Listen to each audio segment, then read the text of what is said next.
us. All right. Well, we're glad So we now have a quorum to do this, right? we do. Yep, we do. Yep. I Good. think Mark said he wasn't sure he could make it.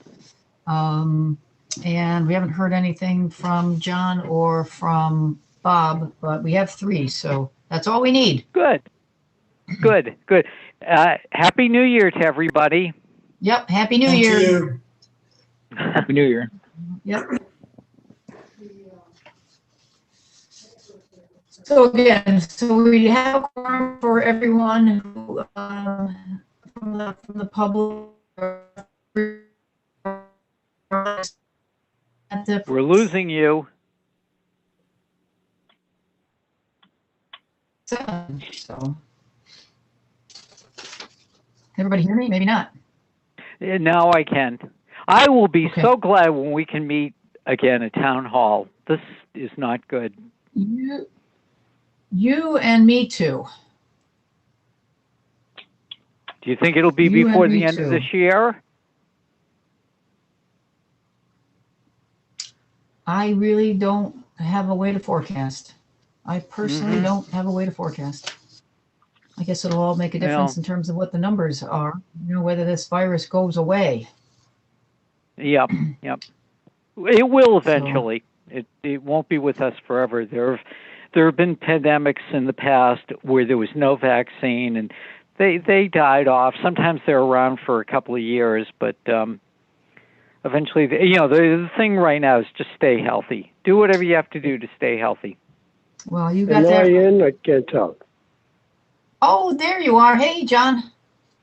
I couldn't get into the regular way, so I have to go through the phone. I don't know, for some reason it wouldn't do it again tonight. I don't know.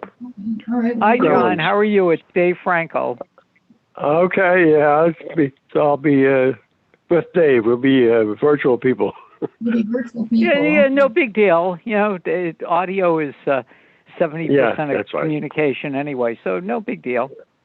Okay, well, I tried 4 times and it wouldn't go. The hell with it. All right, very good. I'm here. All right, great. All right. Well, I do note it does appear to be 7 o'clock, at least from the clock on my wall here. So, so why don't we get going? Fine. Yeah. Okay. Here we go. Let's see. I'd like to call to order a regular meeting of the Brookfield Inland Wetlands Commission. Today is Monday, the 11th of January, 2021. My name is Sharon Fox. I act as the chairman of the commission. With me this evening is Mr. Michael Neustadt, who is a regular member, Dr. John Donovan, who is a regular member, and Mr. Dave Frankel, who is an alternate. So all four of us will be members this evening. Also with us is Allison Kennedy, who is our recording secretary, and Alice Dew, who is the Wetlands Enforcement Officer. So we will begin again. So Happy New Year to everybody here. We'll begin with Wetlands Enforcement. All right. 148 North Lake Shore, there has not been a change on that due to court not being in session. 58 Old Grays Bridge Road, he has a court date in February. So hopefully he'll be able to get going after that. 83 Candlewood is also still in court. And that brings us to 132 and 134 Longmeadow Hill Road. Right. That is the one with the beaver dam that broke and the water level of Hop Brook Swamp changed. Since that time, I have met with Mr. Valente and gone over what he can and can't do on his property. Also, Roger Prince spoke with James Doctor, and they've come up with a plan to restore the stream channel. And Allison is getting that ready right now. Oh, look at that. So the stream channel moved when the beaver dam broke to south of where it had been. You can see the actual spillway is marked there, and that's where the natural stream flow should be. So the idea is to just recreate that. And if you scroll down a little bit, Allison, you'll see. Can you just go back to that? You said to recreate that. Does anybody have any ideas how that could be done? Or is that something people are still thinking about, or? Well, what they're going to do is remove material. Because the beaver dam went all the way across from the actual spillway to now the new area where the water is flowing. He has Okay. two black lines that show where the water is currently flowing. So the idea is to take the material out of that spillway and move it, what they can, over to the other side. And then below you'll see their plan of their construction sequence, basically. Okay, so this is sort of like a work in progress, right? Because I don't see this on, they haven't had a chance to do an actual application yet, have they? Or? Well, I was going to ask everyone that, what sort of, who should do it and what type of application should we do? There was some talk at one point of the town helping with the work. Is that still the case? Yeah, Public Works, you can read there, I guess it doesn't say it, but Roger spoke with James Doctor, who's the head of Public Works Maintenance. And he's aware of the situation. He's actually a next door neighbor of Roger's. So he knows the stream itself and the pond, the swamp. So you can see they're attempting to restore the stream channel, repair the spillway, and install erosion control. It was very hard for me to follow exactly what had happened out there. When we talked about this at the last meeting, because we didn't know, no one had a document. Can you just go back to because what I'm thinking about, I said, an application or a restoration plan. That's kind of the conversation I'm having inside my mind right now. Mm-hmm. So whose land is the work being done on? Well, The interestingly, the original spillway was on Roger Prince's property. Mm-hmm. He asked his neighbor if he didn't want all the water there, if he could just remove some of the beaver dam to bring the water level down. And when the neighbor at 132 attempted to do that, it broke free and everything just poured out. So that's where it is now. and that happens, right? I mean, that beaver dams fail, right? That is not, in terms of the restoration, that does happen. So, I mean, and it may never come back. I mean, Mother Nature sometimes takes them out, and they never come back. Then you're just back with whatever was there before the beaver dam was there. And there is a way to sort of rechannel this. Yeah, Roger's here and he spoke to James Doctor. He might want to speak. Roger, just unmute your, there you go. Good evening, everyone. How are you tonight? Good. Okay, yes, the plan here is to put the swamp back to the level that it's been at since the 70s. Okay, that the swamp is drained so low now that all the mud flats are exposed and all the poor animals have no place to live anymore. We would like to put the swamp level back up to an agreed upon level, which will not impact too many people, but the water level is definitely lower than it ever has been, probably since the 30s when they drained the whole swamp out.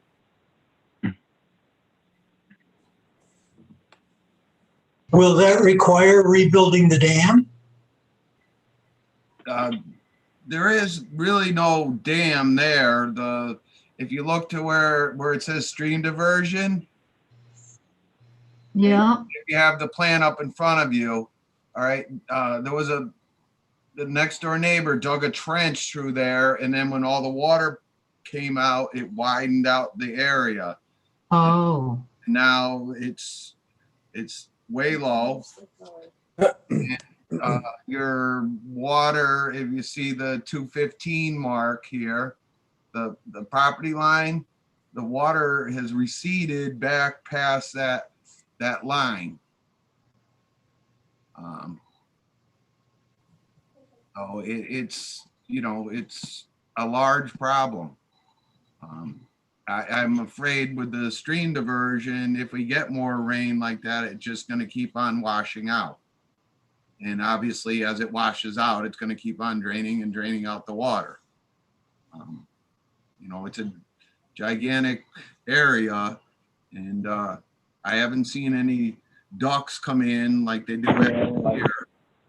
Oh, and it's very unsightly now. so Allison, can you just scroll back to the construction sequence, please? So restore the stream channel to the pre-existing flow, repair the spillway to the proper elevation. Does anybody know really, so the repair of the spillway is described in terms of what that is? The spillway was put in by the town back in probably the 80s when Walt Loesch was still the manager there. And that was agreeable both to 134 and 132 Long Meadow. So it needs a little bit of cleaning out because obviously it's been filled up with the beaver dam. And then Alice had asked me to make some sort of marker for the water level. And the water level, the large rock I'm proposing, which is on site there already, would just be set in front of the dam at the same level as the spillway is. It'd be in the front, so everybody could see that level. So this spillway, again, I did not get a chance to get out there. What was it? Was it concrete or was it? No, it's just field stones. Okay. Just field stones, and it, you know, the water goes out. So you're trying. I know what you're trying to do. You're trying to get you're trying to get it back to the proper elevation. Is there no way to really just put it back to the elevation that it was at? Is that able to be determined? Well, the water level that it was at. I mean, the spillway. Is there any way to figure out where it was? There's rocks set where the water should be running out. Okay, so maybe it's all right. So maybe it's just a language thing. You knew, you know, maybe it's really you're trying to just repair the spillway to the previous elevation. Is that right? Basically, you're not going to be digging any lower. You're just cleaning out the remnants of the old beaver dam that's in the spillway now. Yeah. Yeah, it's just, you guys have been out there a lot. So it's, again, I'll just speak for myself. It's really sort of hard to figure out exactly what happened because I said, I just did not, with the holidays, I didn't get a chance to get out there. So that's the only reason for the questions. Well, this is a proposed plan. If you need more time to come out and look, see the damage that's been done and take a look, you're more than welcome to. So, Alice, I know you. Would you say I'm sorry. Go ahead. No, go ahead, Dave. Before this beaver dam was built, it hasn't been here for forever, you know, centuries or anything. It might be a few decades. Pre-beaver dam, wasn't that the natural mode of this area? In other words, the beaver dam changed it into something else that ended up being temporary. Does this make any sense at all? The original terrain before the beaver dam is probably what nature had intended. I find if you come out and look, it, like I said, in the 30s, that whole swamp was channelized. You can see it on the satellite photo and the GIS where somebody had gone out there at one time and dug a big trench right through the middle of the wetlands to drain it out so they could have farm fields and whatever else they were doing back then. It's not original. I'm sure back 1,000 years ago, it was probably a lake there. Oh, okay. So, you know, we're not bringing it up to inundate our neighbors or flood any more wetlands. It's just that we have a problem, okay, with the purple loosestrife and the Phragmites. Yep. And if you let that water go down, okay, it is going to just spread like wildfire in there. Yep, it sure will. So if you have the water, the Phragmites can't grow in a certain depth of water. So that keeps them back away from the middle.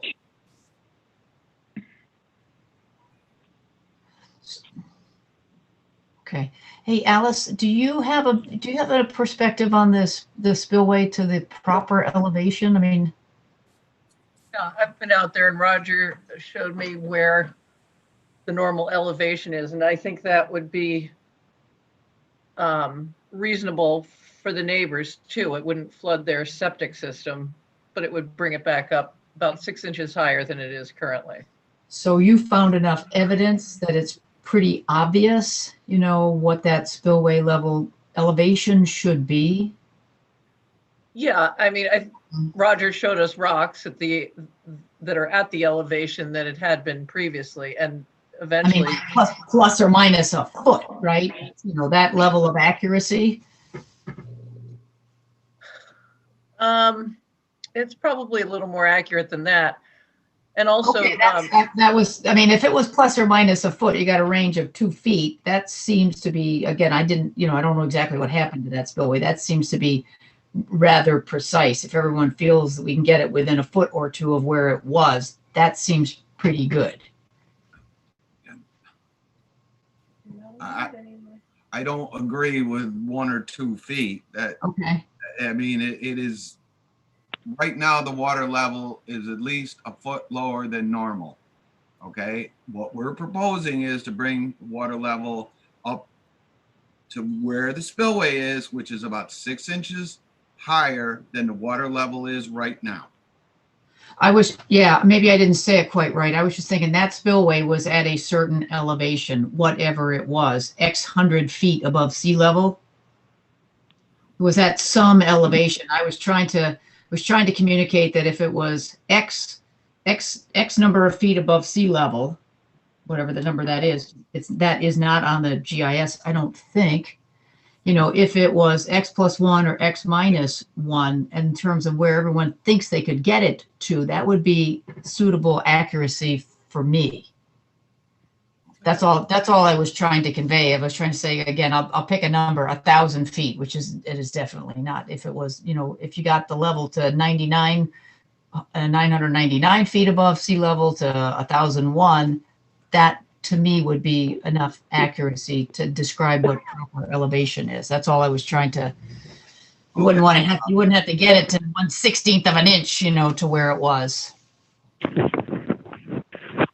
When we get a laser up there, we can see if we can pull in a benchmark to give it to give you an accurate elevation, or we can go off the topo map and, you know, get a control point there and indicate that on the plan if you need that.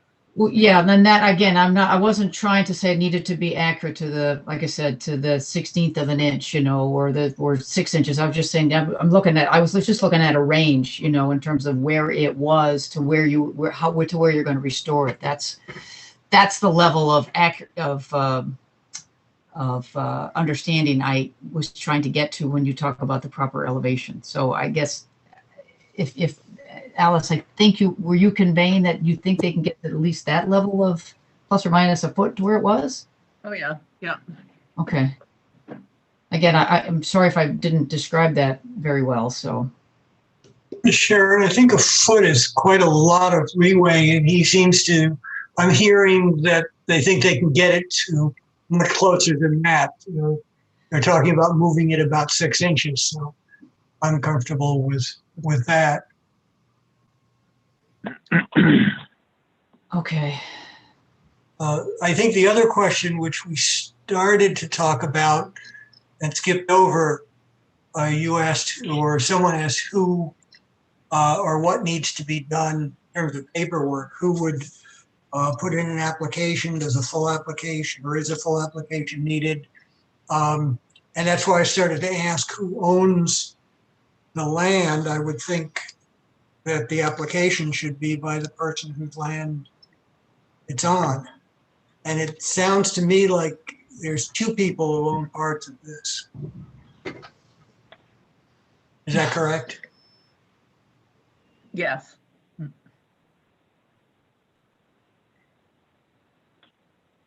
So Yeah. then they both jointly have to apply. Do we need 2 applications, or is that a little overkill? Well, that's what I'm Mhm. thinking about. I'm thinking about, you know, I mean, this could be conceived as just a restoration action. Mm-hmm. Sounds like that. Yeah. What typically is needed for a restoration? An application or? Excuse me. I just have one thing to say that Sure. I didn't make this situation happen. I didn't dig the diversion and drain the swamp out. Okay. No, yeah, we appreciate that. That's one of the reasons that I think we're all trying to figure out the best way to deal with this for everybody. That's why we. I think you're comfortable with what has to be done. Unfortunately, we are stuck sometimes in the paperwork, and we're trying to find the easiest way to allow you to do it. Yeah. I don't mind filling out an application and stuff like that, but if it's starting to cost me money, then I have, that will be a problem.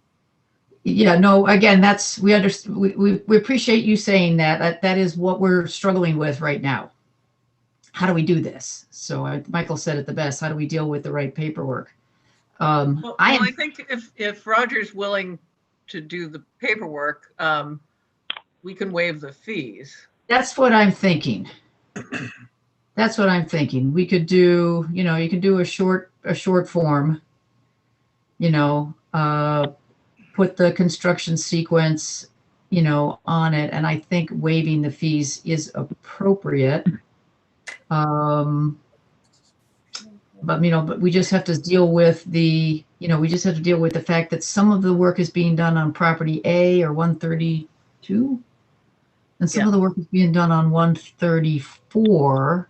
We already have hold harmlesses written up for each of the property owners. Mr. Valente has signed his, and Roger and his wife will make sure we get theirs before any work is done. And do you think that provides like an agency? An agency because someone's going to have to sign this. Does that provide an agency to do this? No, I think it probably has to be signed by the applicant, which would be Roger. Okay. And then for any work done on property that Roger doesn't have, if there was an agency letter, that solved that problem completely. I'm not sure what you mean. An agency? I'm just using the term. If whoever signs the application, if they're going to do this on 132, whoever owns 132, and again, I don't have who owns what memorized. He's actually on this call as well. Yeah, well, I said if we just need somebody if someone's putting the application in and they're putting it in for 132 and for 134, we need something that says that those property owners are good with that. That can be just Yep, both property owners. Yep. Mm-hmm. Yeah, I agree. Something, otherwise we're authorizing something for somebody to do something and they may or may not, they may not have, agreement from the person who owns the property. It could be something very simple, which says, I agree to, Mr. Whatever doing this Such and work on such. my property. Yeah. Okay. Mhm. It could just be, If we only get paperwork from one of the two property owners, then it's only good for that individual property. I have to agree, Dave. yeah, right. That's exactly right. We need it from both. I'm confident that Mhm. I'm confident. From what I remember, everybody's interested in doing the right thing here, but we just need something that says who's ever going to do the work is got the agreement of the people that own 132 and the people that own 134. Then they can both Right. do applications. That's fine. Whatever Yeah, works. or they could sign the application. Well, we could have 3 signatures on the application. That's another way to do it, right? Okay. Mm-hmm.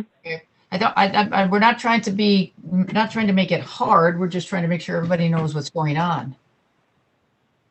And I'm okay with waiving the fees, incidentally, with this. I don't have any problem with any of it.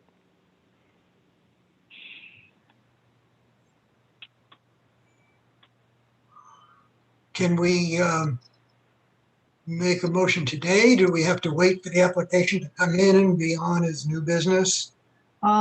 Since we are not precisely sure, here's my idea. I don't think we can act today, since we don't have paperwork that proves that the owners are good with this. Yes. I think we need to wait for that. Yes. Yep. If it can be at the next meeting, fine. If not, whenever it comes in. Yep. I concur, Sharon. Sooner rather than later, Gordon. I don't know. Does anybody know? I mean, is this work that could be done in the winter time? I mean, in weather like we have now, or is that a possibility? Yeah, they want to do it when the ground is sufficiently frozen, it Frozen. says. I was going to say, yeah. Frozen would be good. So it's not frozen yet. Well, it's warm right now, but sometime this winter. Yeah. Yeah, you might not want to do it when it's rainy spring if we get one. Okay. Well, how does everybody feel about that? How does everybody feel about asking for an application, waiving the Or fee? 2 applications, 1 or 2, for each property. Yeah, once it comes in, then we can vote on it. Right. Yeah. Other than Can that, it be a joint application? Can you do it Yeah, joint? Both people. I think there are 3 ways to do it. I think you could have 1 application with 3 signatures. I think you could have 2 applications with a signature on each. I think you get an email from the property owner saying, I authorize this individual to do the work on my property. I think it could go 3 different ways. The email thing, I think it's better if it's hard copy. You're talking about a third party, Sharon. Who's the third party? Who is the third party? Who's actually going to do the work? You'd want their signature also on town? the single application? I'll talk to Tom Beecher and see how best to do it. He's an attorney. He would know. Yeah. I'll take care of it.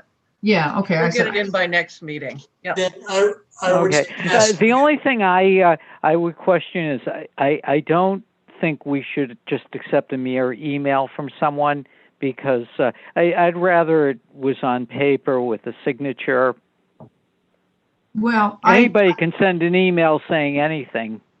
I would go along with what Alice just said and leave it to her in conversation with the town attorney to figure out what we think is legal. I'd be happy with a single application with 3 signatures. As long as the application states what's going to be done, they bring it to us next meeting, and it sounds like we're all in agreement that this should be done and should be done as quickly as possible. Could I just get a clarification? A single application, it's the 2 property owners. Who is the third signature on that then? I think she's referring to the town who's going to do the work. who's ever. Okay.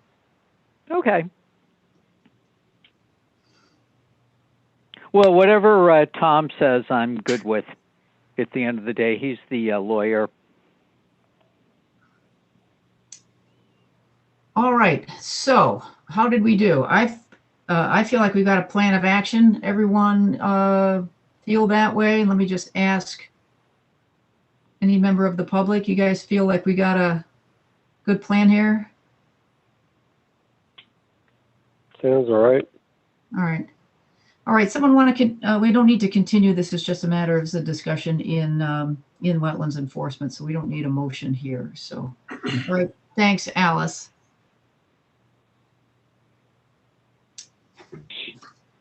All right, what else do you have for us? That is it. All right. Anybody see anything around town they want to bring to Alice's attention? No. All right. We don't have any active site inspection reports. Again, there is a note here. If we, for a public hearing, it's blank. There is no public hearing today. It's going to take us on to old business. Again, this proposed current maintenance plan, that is on my list of things to do. So I'm just going to make a motion, leave it there, and continue this for our next meeting. Yep. That's my motion. Do I have a second? Dave has a second. Hello, this is Michael. From Yeah, I'll second. Hello? Yeah. Yeah, this is Michael from Ian Sons. We're on the agenda here. I don't know. It's 77 Vale Road. Yeah, Yeah. you're under new business, so Yeah, there's we're not- another we're not- application. Sorry about that. I meant it. You're right. I made a mistake. Sorry Yep, about hang that. on. Yep, hang on. We'll get to you. So again, I've got a Sorry motion. about that. Again, it's easier if we were in person, but we're not. So I got a motion to continue the current maintenance plan for Huckleberry Hill. I made the motion. Dave seconded. All those in favor? Aye. Aye. All right, that's going to take us to the next item on old business, which is 11 Old Turnpike. This was the in-ground pool. Right. I spoke with the person who was going to present it, and she doesn't have all the information together yet. So Okay. she asked for it to be continued. I told her that would be the final meeting before decision date, so she might do an extension. We'll see. Okay. Okay. All right, so someone want to make a motion to continue 11 Old Turnpike? So moved. All right, Dave makes the motion. Do we have a second to I'll continue? second it. All right, thank you, Michael. Any discussion? All those in favor of the motion to continue 11 Old Aye. Turnpike? Aye. Aye. Any opposed? Any abstentions? Okay, motion carries unanimous.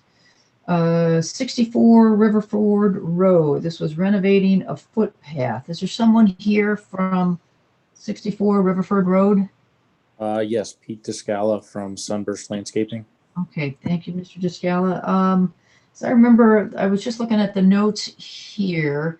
One of the things, maybe others, that we asked you to take a look at, is there any way to put in 4 trees on that property? Yes, so we submitted a revised plan that point out 4 hemlocks to be installed along that path. We called out the locations on the plan, but they're kind of to be determined depending on the ledge location.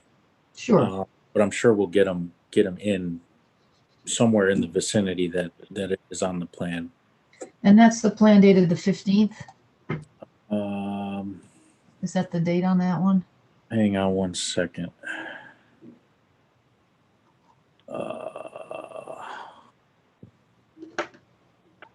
Yeah, 11/25.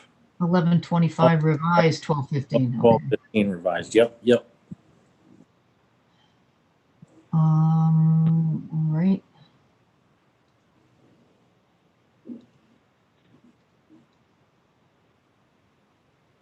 So I just opened that. So I see the plan, I see the path. How many pages? Is there 2 pages on this? I think there's proposed. There's the evergreen eastern hemlocks. I see them on the plant schedule.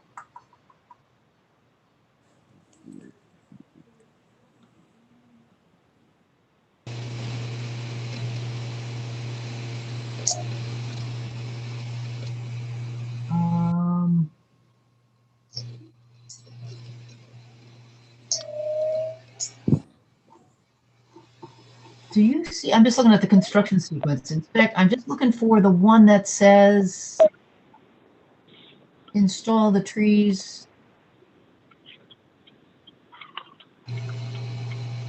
This planting. Is that on there, Mr. Descala? Remove trees. We're gonna have to add that in. Looks like that note wasn't put in the sequence. It was just drawn on the plan. Okay, I think, I'll open this up to my colleagues here. I think we can just make that a stipulation. Yeah. Okay. When I come to sign it, I'll just add it. Mm-hmm. Other than that, I'm good with this. Let me ask everyone else. I have one very minor question, a nitpick based on what we were discussing at the last discussion. I know you're removing part of the path that for some reason went onto your neighbor's property or the neighbor's property. Do we have the neighbor's permission for you to do that work? We do. I can submit a letter that just says that is okay to access their property. Yeah, I think that. With their signature. Yeah. Yep.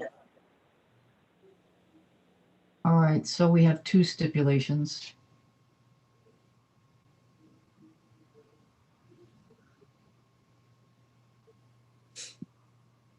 And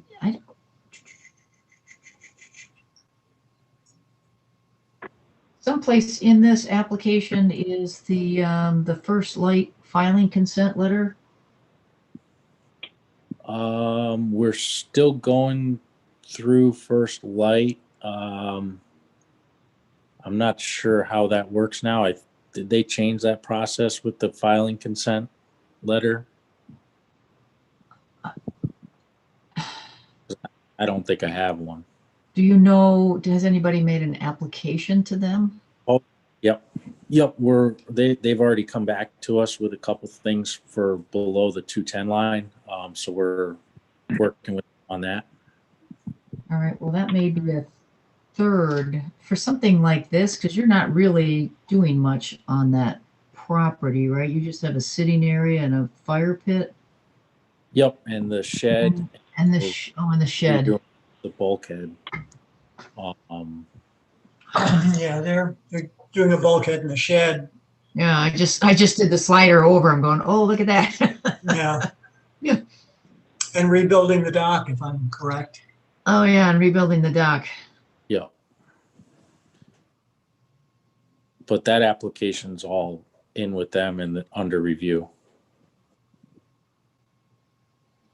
Do we have to wait for their approval before we can approve, or do we just make our approval contingent on getting First Light's go ahead? If it was last year this time, we would, I think it probably would have been easier for them to get it. They may be under this, being hampered the same way. My current thought is we can condition it. Mm-hmm. We can condition it upon, we could even put a time frame on it, Michael. I would be happy with that. I just was asking rather than suggesting. Yeah. Could be 6 months. Is that a good amount of time? I would hope they'd be done by then. Well, and also you could make it so that he could do all the other work up to the 210. That's true. That's right, to handle it. So the condition would be that any work below the 210 line cannot be done until they get the. Yeah, but in that case, then he'd have to come back, right? I don't think so. Why don't we do it in some way so he doesn't have to come back? Right. That's what I am thinking. The only reason I would see him needing to come back is if First Light requires significant changes to what he's going to do. Yeah, that's true. Yep. Good point.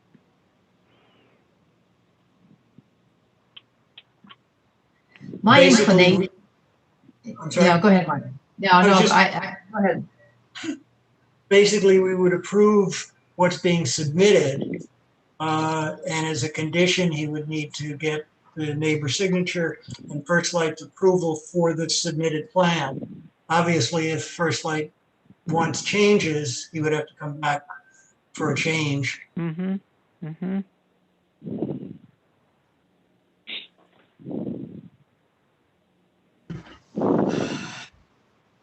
That sort of makes I sense. am thinking, so I would just like to propose, I think, again, given the, given the difficulties of doing all this stuff remotely. Well, let me ask, Mr. Scott, when are you planning to do this work? Are you trying to get this done in the next month or so? As soon as First Light gives me the green light, I would like to move ahead with this because the timing with a little bit of frozen ground will help me. So ideally it would be a wintertime project. So as soon as they say go, I'm ready to go.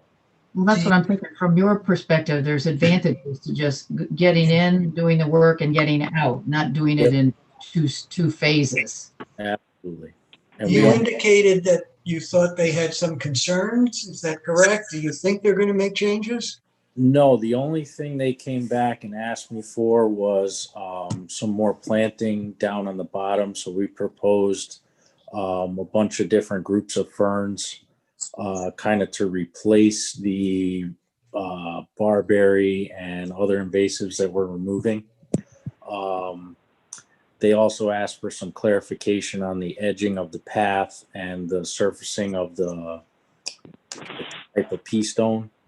It was nothing they asked for major changes from what I see. Is what they asked for the additional plantings on this plan? It's not, because they came back after we submitted to you guys. So basically we have I think it was 24 ferns in groups of 3 in various areas below the 210. They also asked for an arborist report on the pruning of any trees down below, which we did.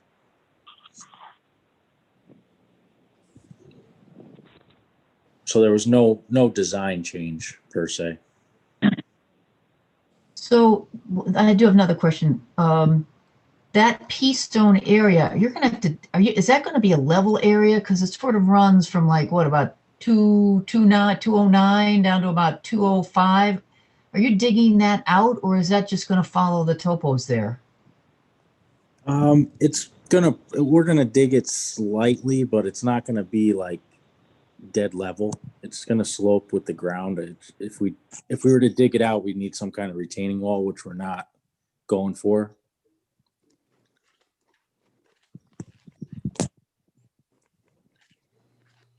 And where is that on the document? Grade, is that the grade and install?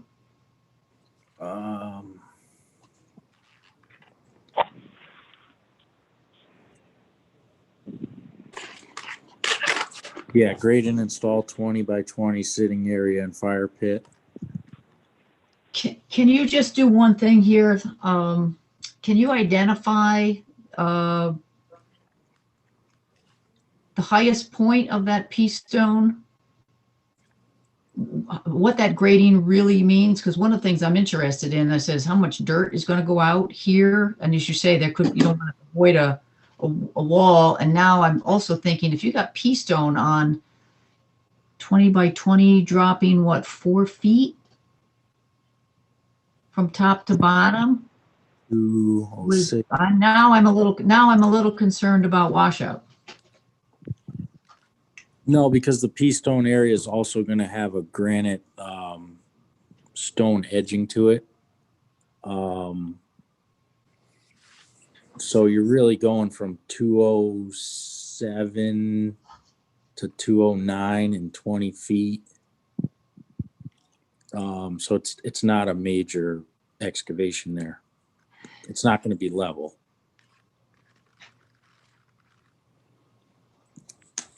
So that top left-hand corner, I'm just looking at the plan as you have, the top left-hand corner, the elevation of that is going to be, what'd you say, 209?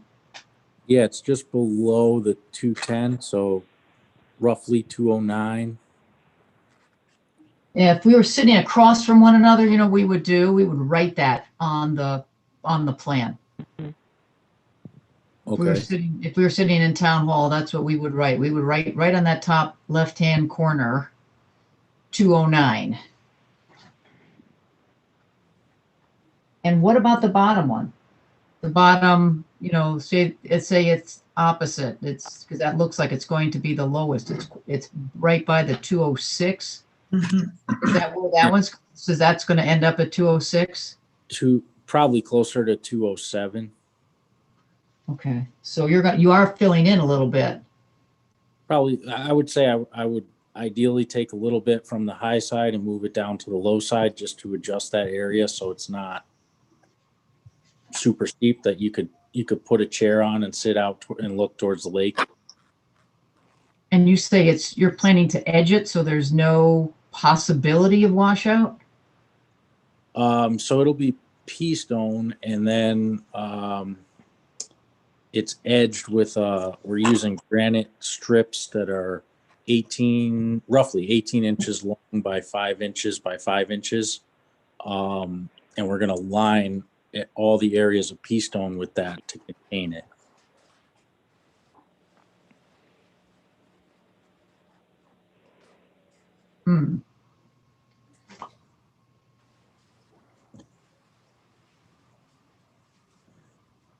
Just trying to visualize 3-foot drop over 20.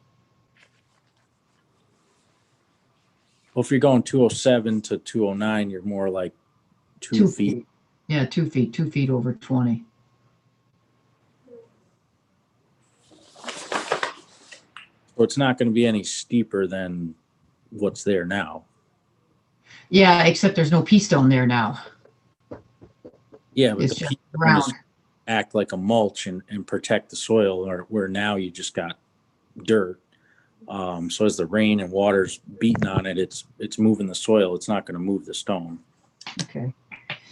All right. And the shed is, we've got written here, install a pad.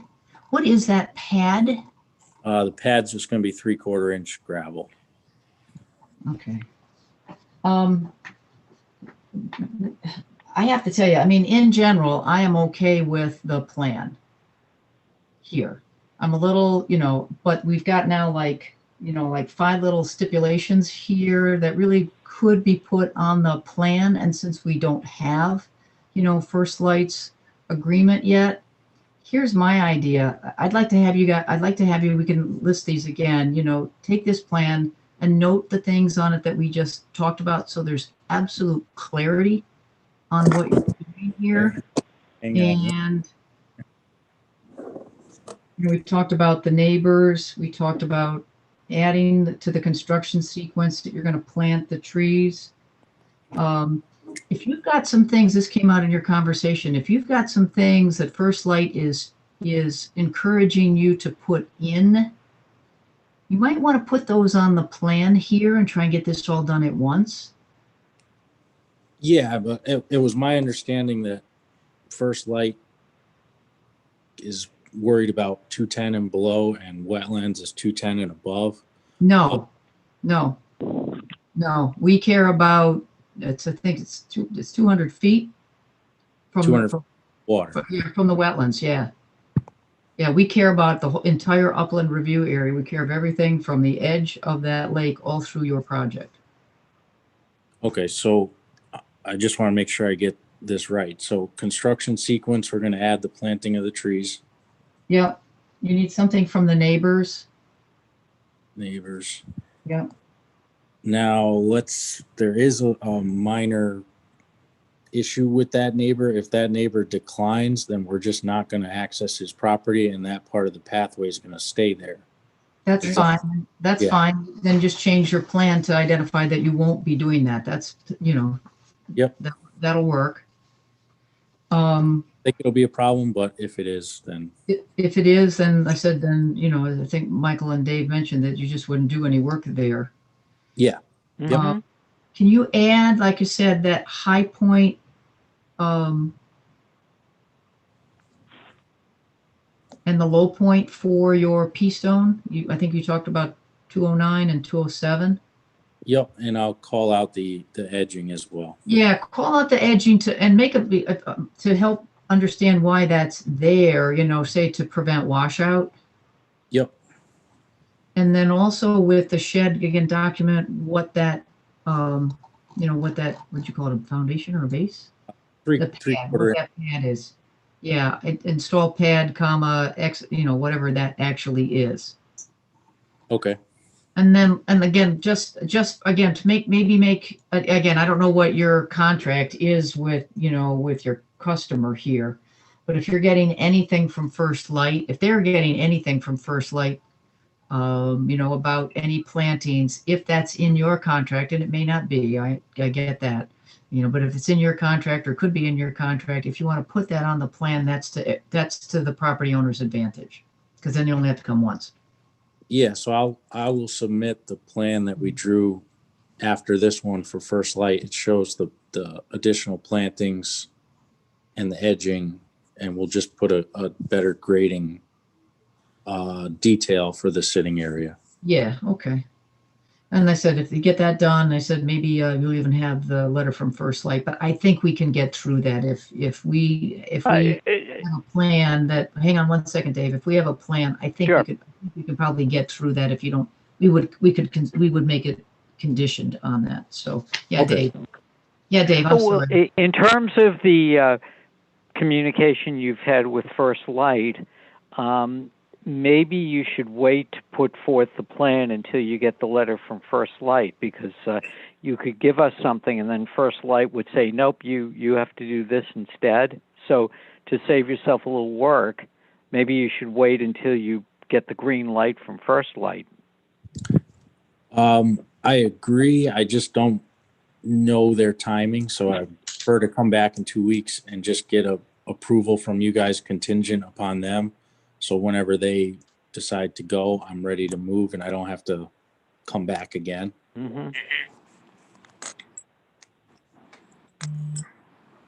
Again, the contingency would be on First Light approving the plan you submitted. I'm not talking about moving one bush 6 inches, but you know, if they add additional, significant additional plantings or move things around, you might have to come back anyway. But it sounds like they've already done that for you. They said, this is what we'd like to see. Yep. And we'll be submitting all those revisions to them this week. So with any luck, I will hear from them before your next meeting. Good. That would be fantastic. Do they move quickly? Surprisingly, they have been recently. Oh, good. So, Good. All right, well, it sounds like we're at a point to make a motion to continue. I'll second, or I'll so move it. I'll second it. All right, Dave made the motion to continue. Michael seconded. Any discussion on the motion? All those in favor? Aye. Aye. Any opposed? Any abstentions? All right, motion carries unanimous. thank you. Okey doke. All right, we are on to 82 North Lake Shore. Is someone here from 82 North Lake Shore? Someone seems to be talking but muted.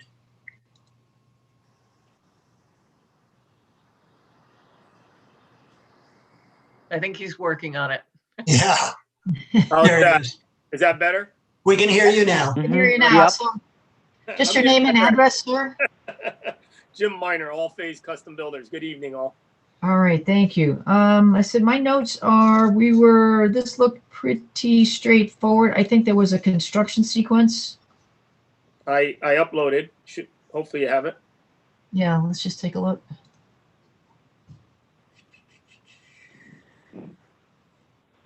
authorization, construction sequence.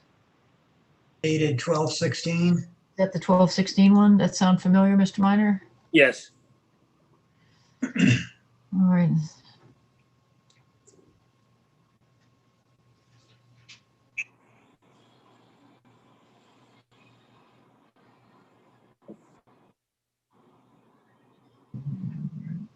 All right, that I don't. Just trying to take another look. I think that's really all we needed here.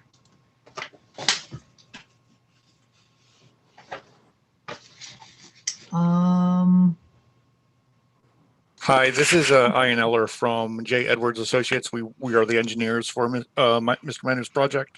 Okay. The only other thing was you also have the plan, which we updated with the calculations for the splash pad, which you had asked for, and that is done as well. Right. Thank you for that. And if you say you guys are familiar with this, I don't know necessarily we have to update the plan, but install. Oh yeah, there it is, and have approved by the town, right? So you install it and then you call for inspections.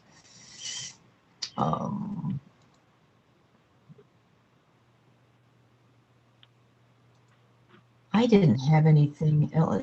Those calculations. Can you just help me? Which document are those on? Is that the stormwater letter? They are both in the stormwater letter, and they are on the drawing beneath the outlet pad detail, just so they were easy to find in either case. Okay, so splash pad calculation, 4-inch pipe.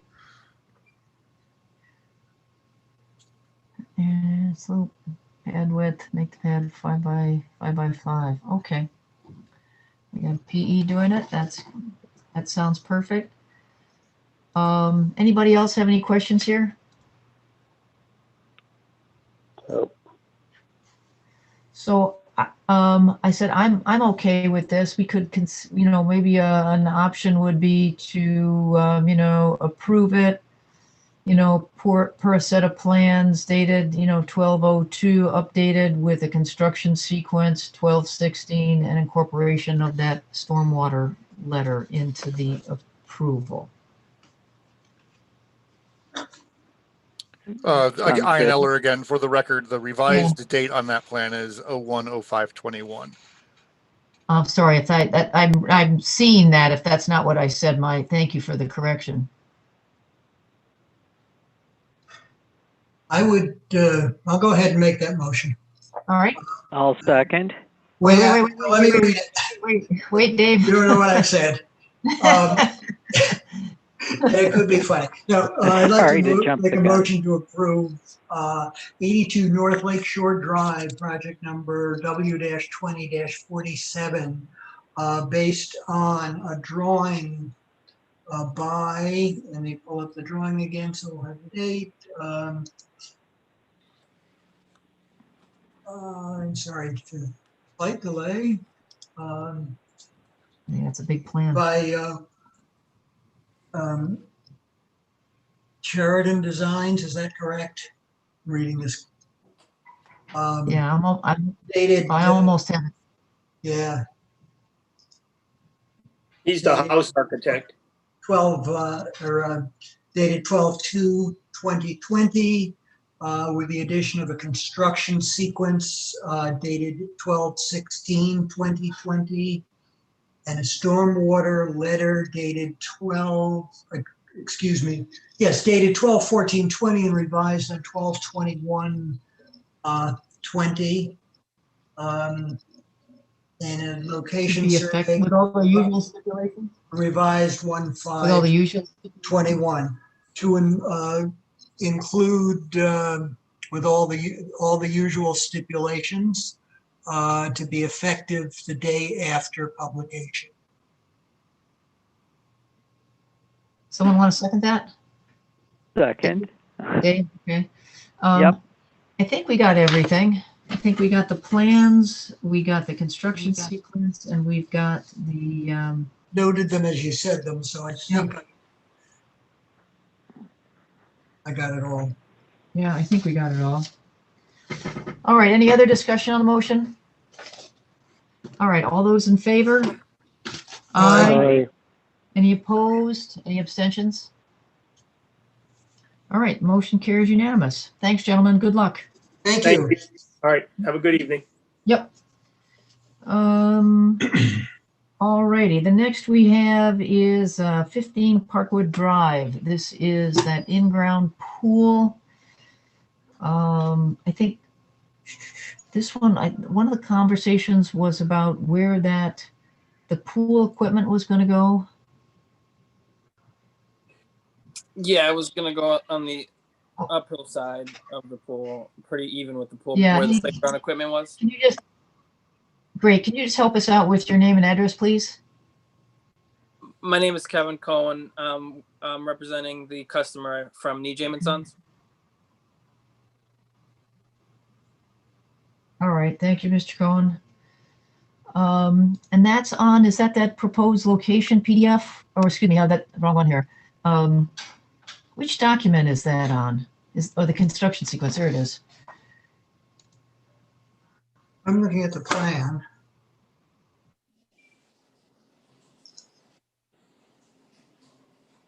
There's a site plan just below that.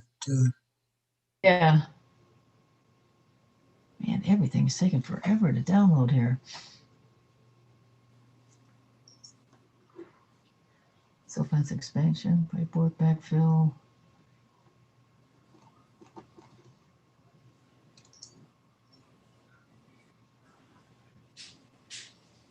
You're looking at that the site plan PDF. Mm-hmm. A 3-inch patio to be installed. That's a 3-foot patio.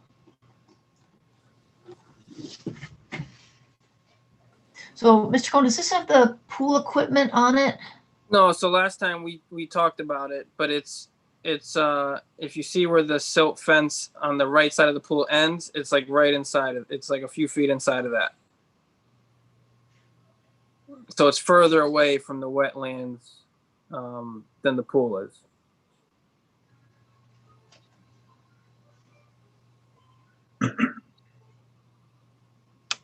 And then when we spoke on the last meeting, there's a playground there. Somebody saw it. It's basically where that playground was.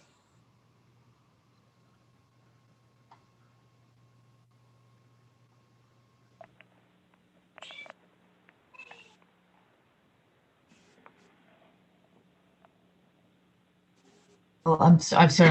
I'm looking at the plan and I see.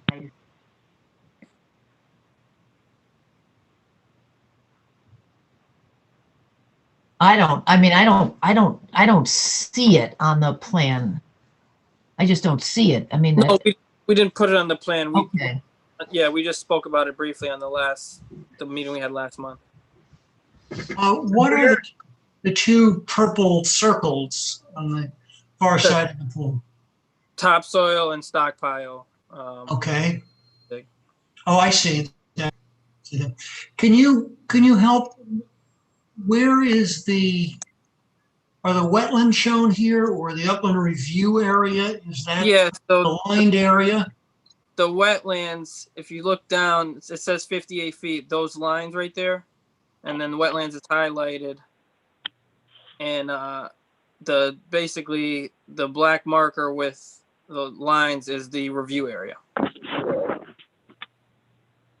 And what is there now? Is it all grass to the wetlands? I know we talked about there aren't any. Yeah, it's grass. Where the pool is grass. Where the silt fence is, it starts to become like more of dirt. Because I think you said you don't need to take any trees down for this. Is that right? No, the trees are all far away from the pool location.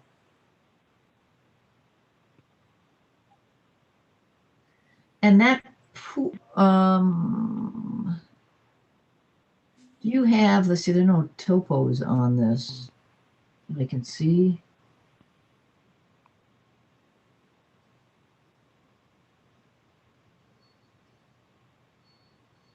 Right, are there any topos on this? No, the elevation of the pool. There's a slight elevation change, which we actually need most of the dirt we dig to fill in the lower side for the 3 feet of patio.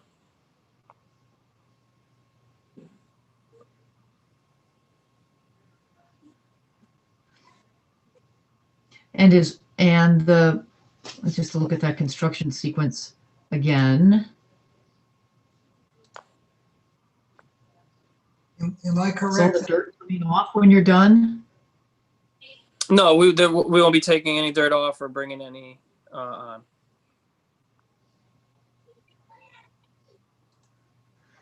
Am I correct So that the those- water is drain, or the topo that's draining away from, it sloped downhill, away from the wetlands, past the pool, past the house, front? Correct. Okay, so all the dirt, tell me the dirt that you don't need to backfill for the pool, is that coming off the property? No, there's not going to be much that we don't need for the downhill side because that's where the grade starts to drop. So we're just going to fill in for the 3 feet of patio and then just slope it off a little so it's not as steep as it would be. And where is that? Is that on the other side of the fence? That's basically right before, no, it's on the inside of the fence. So all of your pool grading is going to be inside the fence. Exactly. And there are no plans to leave or grade any dirt and leave any dirt outside the fence. No. Outside the fence, it kind of drops off substantially where the fence is. So we don't want to go down there. Okay. When you say down there, something. Sorry. No, I'm saying that's something that that is not clear in the construction sequence, and that's something I think we could add as a stipulation.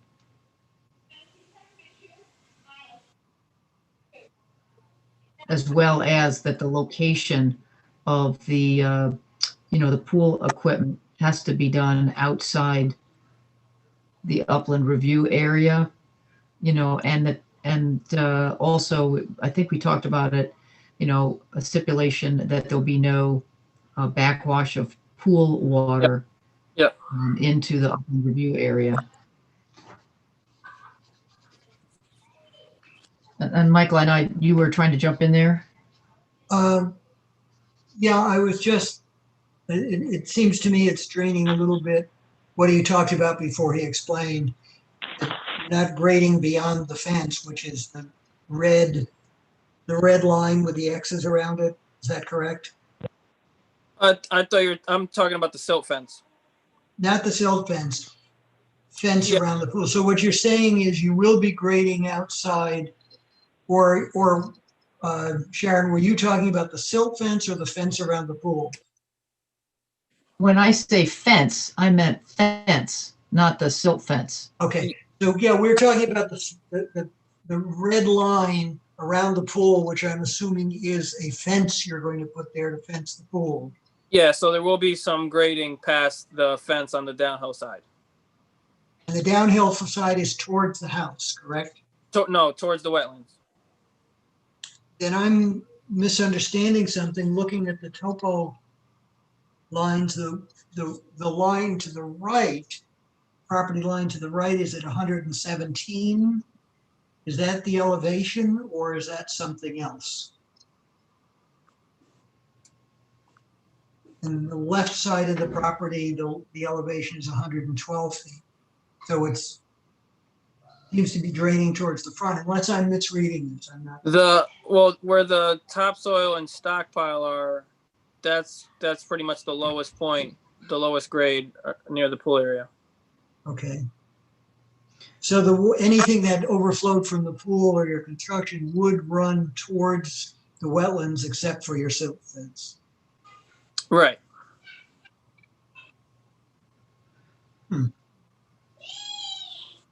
Am I misreading these elevations? I don't see elevations at all. I'm not looking at, I'm just looking at the site plan that we did. Yeah, that's what I'm looking at. There's the property line on the right side, and it's turned around, so I don't know what's north or south. But looking at the plan, No, that's just the measurement, I believe. That's a distance. That's not an elevation. Yeah, that's a distance. Yep. Okay, sorry about that. Yeah, because Okay, so So you don't have elevations on here, not a, no. okay, I'm still a little puzzled. I don't think I really understand, say a profile of what this pool is going to be looking like in terms of the dirt that you're going to be, as you say, sort of backfilling up against this pool.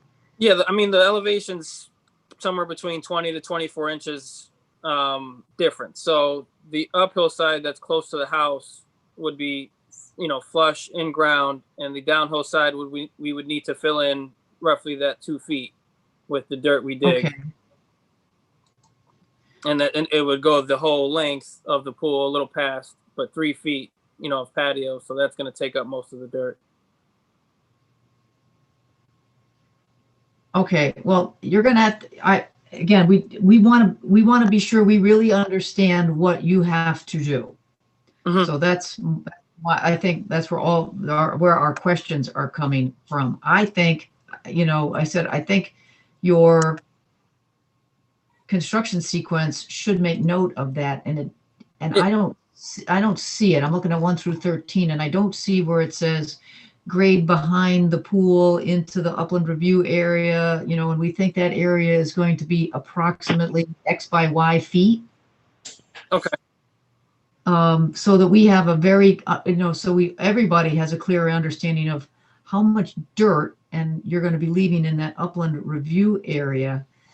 And then second, without the topos, and being respectful, I said it's kind of a slight grade. I don't know whether that's, 5 over 100 or 10 over 100 or 2 over 100. I don't know. So maybe the landscaping should include, again, depending on exactly what your planning is for that grade, if it's going to be steep. No, it's going to be very gradual. We're just trying not to take dirt off the property, so we're going to feather it in. And there's not going to be much extra dirt after we fill the downhill side, which is about 2 feet out of grade. Okay. Well, and I understand you can't be completely precise, but if you can, to the best of your best guess at this moment. And then, again, if it's going to be steep, we might if it is going to be steep, we might want to talk about landscaping, maybe putting some sod in there on the steep area. If it's going to be, pretty level, then grass seed should be fine. You probably have to leave that silt fence up until, that grass takes hold. And that might be another item on your construction sequence. Okay. Plant, again, if it's something steep and, you use your judgment. Something steep, it might need sod. If it's going to be very gradual, less than 2 or 3%, then you could probably just put grass seed, and then silt fence to remain until, until the grass seed, 2 months, for 2 months after the grass seed, takes hold. Okay. Something like that.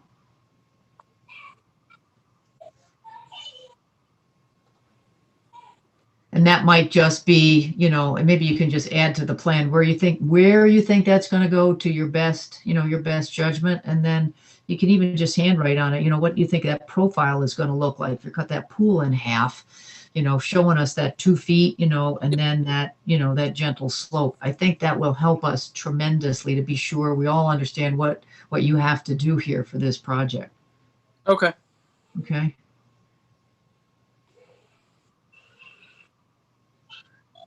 John, Dave, Michael, anything else for him? No, that's fine. Nope, everything seems fine. Okay. I like your suggestions.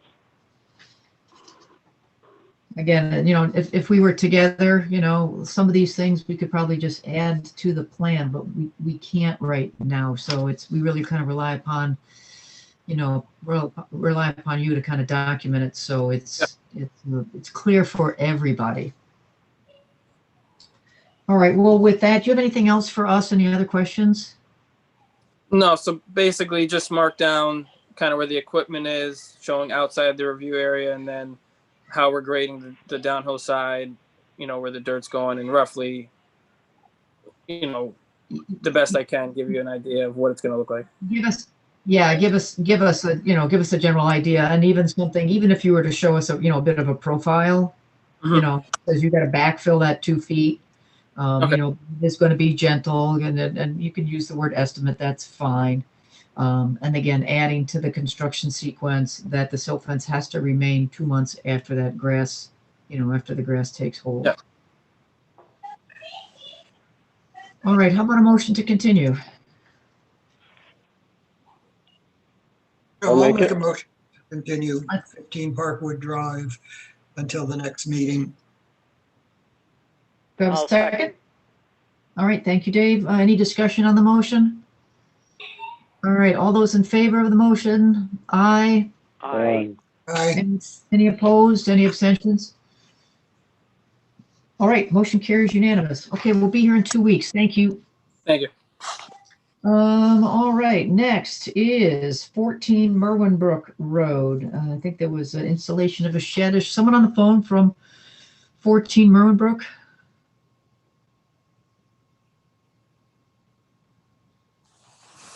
Anybody trying to speak?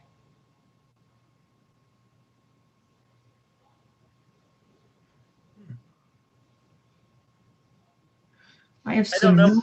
I don't know who the phone number ending in 916. I'm not sure who that is.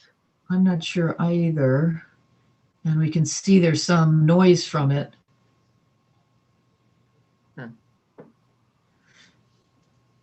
My notes, hopefully, if you are. Yeah. Oh. Is there. Someone's got a phone number that ends in 916. If you're trying to speak, please try again and with your name and address, please. That's Michael from TD and Sons. Okay. All right. Well, then I'm not identifying anyone for 14 Merwin Brook. As I remember, the conversation here was exactly where was that shed going to go? Yeah, there was some talk. And what was that shed? Did it have a foundation or not a foundation? What was its orientation? Exactly where it was going to be located? They were planning to change it from what was on the drawing. Yeah. And we asked them to come back with a location. One other thing I noticed, which I think is probably just a typo or a mistake on the minutes, but the minutes say that the shed at its closest point to the brook would be 70 feet above the height of the brook. They probably meant 7 feet. Okay, let's try. Not the Grand Canyon. Let's try and catch that. Yeah. Well, I don't know how to progress this one. I don't see anything new. That we can tell there is no one on the phone or no one in the meeting representing 14 Merwin Brook. It doesn't have a decision date until the middle of February. I don't know how to I don't know how to progress this except just to continue it.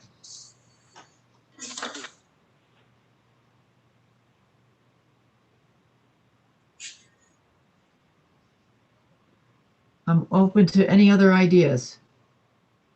That's nothing to do, really. There's nothing to do. And again, we hope that the person or the agent for 14 Merwin Brook, tried to get in, but we're not seeing you, so I'm sorry about that. If you are there, so. All right, so let's make a quick motion here. Let's continue 14 Merwin Brook Road, W-20-49 to the next meeting. Excuse me. Second. All right, Dave seconds. Any discussion? All those in favor? Aye. Aye. Any opposed? Any opposed? Any abstentions? All right, motion carries unanimous. All right, that is going to get us to 7 Oak Grove Road. And I see we have a new construction sequence here. Is there someone here for 7 Oak Grove? Hi, Jeff Murphy, property owner. All right, thank you, Mr. Murphy. Yep.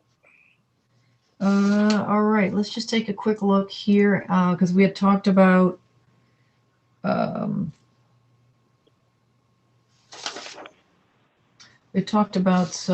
trees, and we had talked about confirming that you didn't need to put any equipment in the wetlands areas. Correct.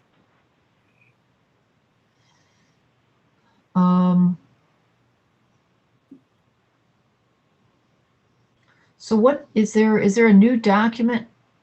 A new document here. There it is. Say clearing lines and silt fence. As a reminder, you had approved it and just wanted them to submit the construction sequence. Right.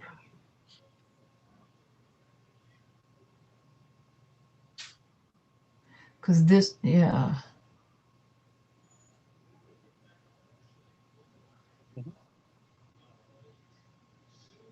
Didn't we talk about replacing some of these trees? It's there. Is it? I see the remove. Yeah, there's a plant for trees. There they are. Yep.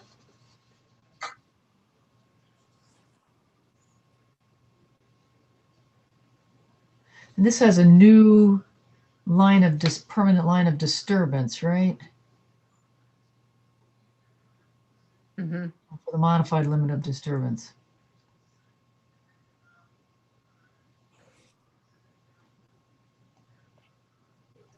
I did go inspect the silt fence and it's right where it should be and it's towed in properly. Okay, great. Thank you, Alice. Thanks, Alice. I did that myself. All righty. Well, I think that's it for this one. Now, wasn't there a plan on this one? It was all approved, just you had just asked to see the construction sequence when it was ready. I guess we didn't ask for the plan to be updated, did we? No, it was updated on the last version they gave you, the meeting before. And it really doesn't even need another approval, just No, it's a thank you for submitting the construction sequence.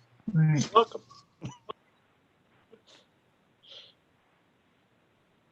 All right, so I think all we can do is just accept that. Just make a motion to accept this construction sequence.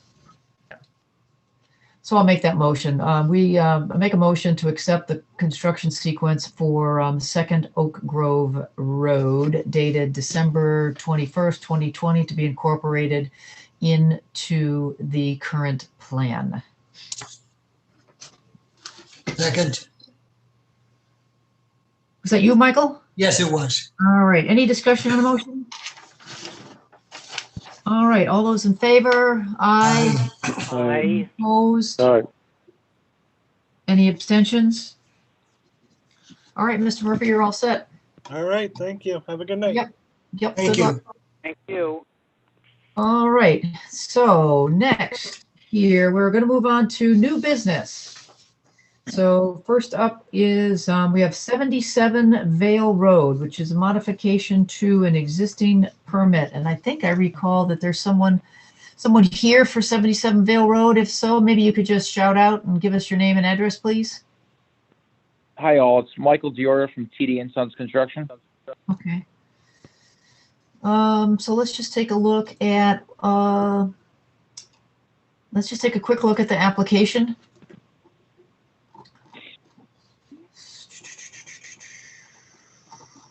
So we've got disturbed wetland. You got disturbed wetland area 0.037 acres. And a disturbed linear feet of water course. Is that 47 linear feet? Am I reading that right? And disturbed wetland or disturbed upland review area is 1.39 acres. The slope greater than 5%. All right. Well, Karen, where are you seeing that? I just opened the application and that page is blank. did I open the wrong one? Oh, you know what? I opened the wrong one, Michael. Thank you. Yeah. This is the, no, it's not blank. It's signed and dated. It's just that it isn't filled out. Other beyond an addition. Yeah, it is. Industrial. Yes. Oh, thank you, Michael. I said a little mouse error there. Yeah, modification to existing permits, so that's there, but there's nothing, there's no information about the acreage and the disturbed area, et cetera. Now, where are you guys seeing this? I'm sorry. We're taking a Page look. 2 of the application, which was Yeah. Page 2 of the application. I have the, mine is filled out. So of the application, I got 1, 2, 3, and 4. They're all filled out. So on page 2, for site data, that's filled out on your copy, total acreage, disturbed wetland area. What does it have for total acreage on the property? Oh yeah, that is blank. Yeah. Is there some reason for that being blank? To be honest with you, I do not know. Steve Sullivan filled it out for us. Okay. But I think to be honest with you, this we had the old application. The old application, I guess, was approved in 2007, and the only reason why I'm coming back to you guys now is because I went back to Steve and I asked him if we can get rid of the detention basin there and basically put in some sort of drainage because it would look a lot nicer. It's actually costing me more money to do it. It's going to look a lot more appealing than to have this big hole. The pond is quite large. It's not small. It's almost it was like over 100 feet in length and 20 some odd feet wide. So it is quite large. And now it's going to be nice and clean, and there won't be a hole in the front of the building that we're trying to build. And that's the reason why I am here today. So it could very well be possible that he left it blank because he's going to maybe use the old application, but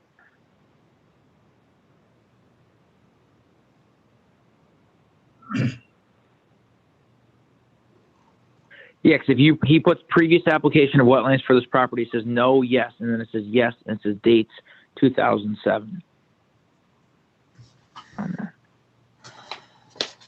All right. So you are changing an open stormwater detention basin to an underground detention system. Correct. Okay, so I think there's a couple of things. I mean, I think, Michael's noted, we're going to need those pieces of information filled out. For page 2 of the application? Correct. And then I'm Is there going a way to to pull up old system or the old letter from 2007?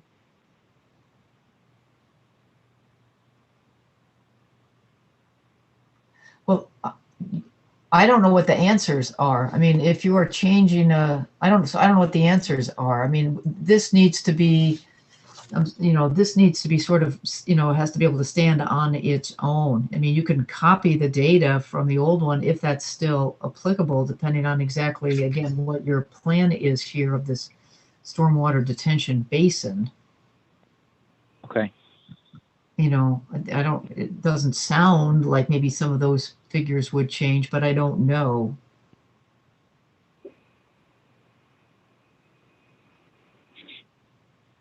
I could ask a question. I'm looking at the plans, specifically the building, and what is the current plan that you've just submitted here include the new underground system, or does it still show the retention basin? No, it shows the new underground system. Oh, there it You is, can look proposed detention. Yes, sir. system. So it's got Okay. 2 rows of the 12-inch, corrugated pipe in there.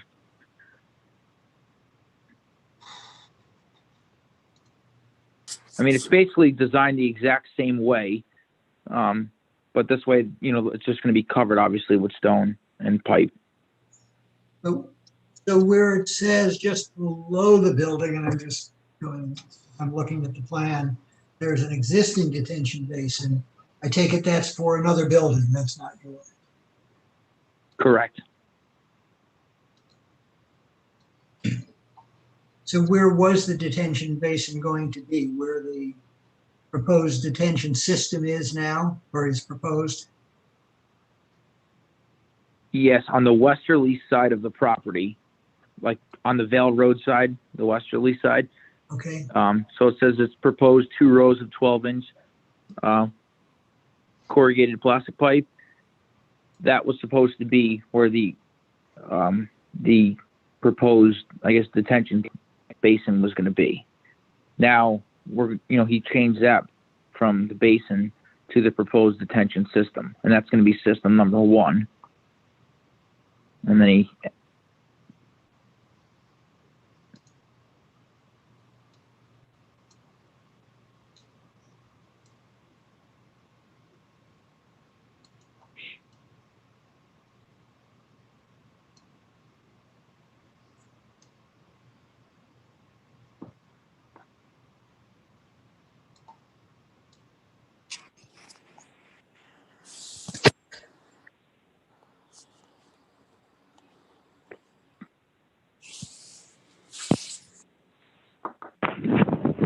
I know. Everybody still there? Yeah, we're here. Yeah, we're here. Oh.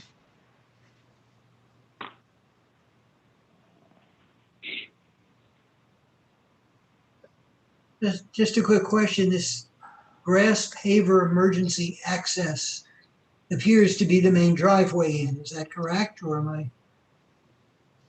that is not the main driveway. Oh, No, sir.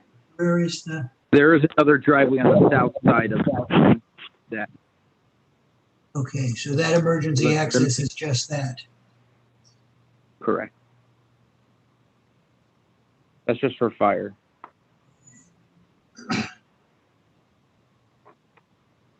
I don't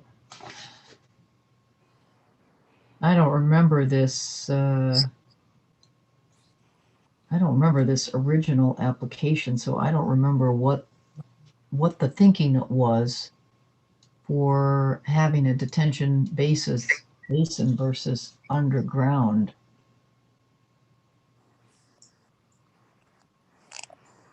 If there was, Can you repeat what you said there?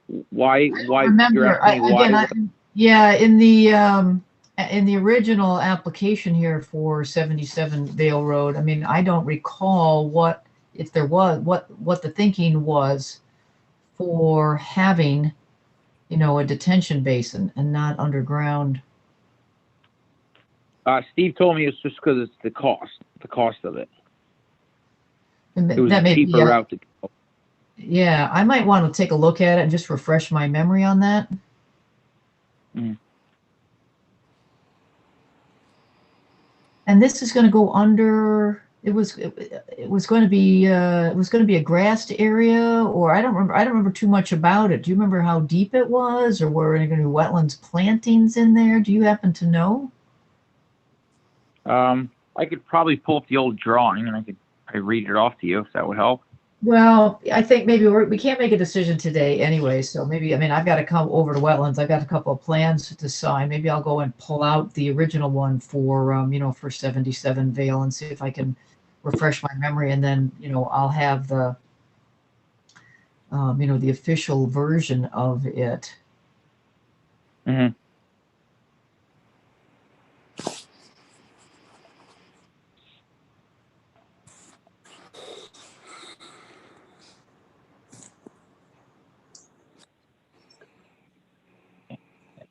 That's the only change you want to make, is just switching. I don't see any other sort of new proposal words on this thing. Yeah, that's it. Just like I said, we started doing the drainage work up there, and I didn't realize how large the detention basin was, but it's big. It's almost the same length as this pipe that's proposed now, and obviously it's probably 12 feet wide. So it's big. And not small by any means. Yeah, and is it just roof drain? Is that the source? Is that all this is? Is just roof drain, or is there a parking parking area? Yeah, drainage. It's both. I can see one roof drain going to it. I can see the second one. I don't remember what is the stormwater for the parking area? Where does that go? It goes into here. It does So go all in. the parking lot water. Yeah. As Okay. well as the roof.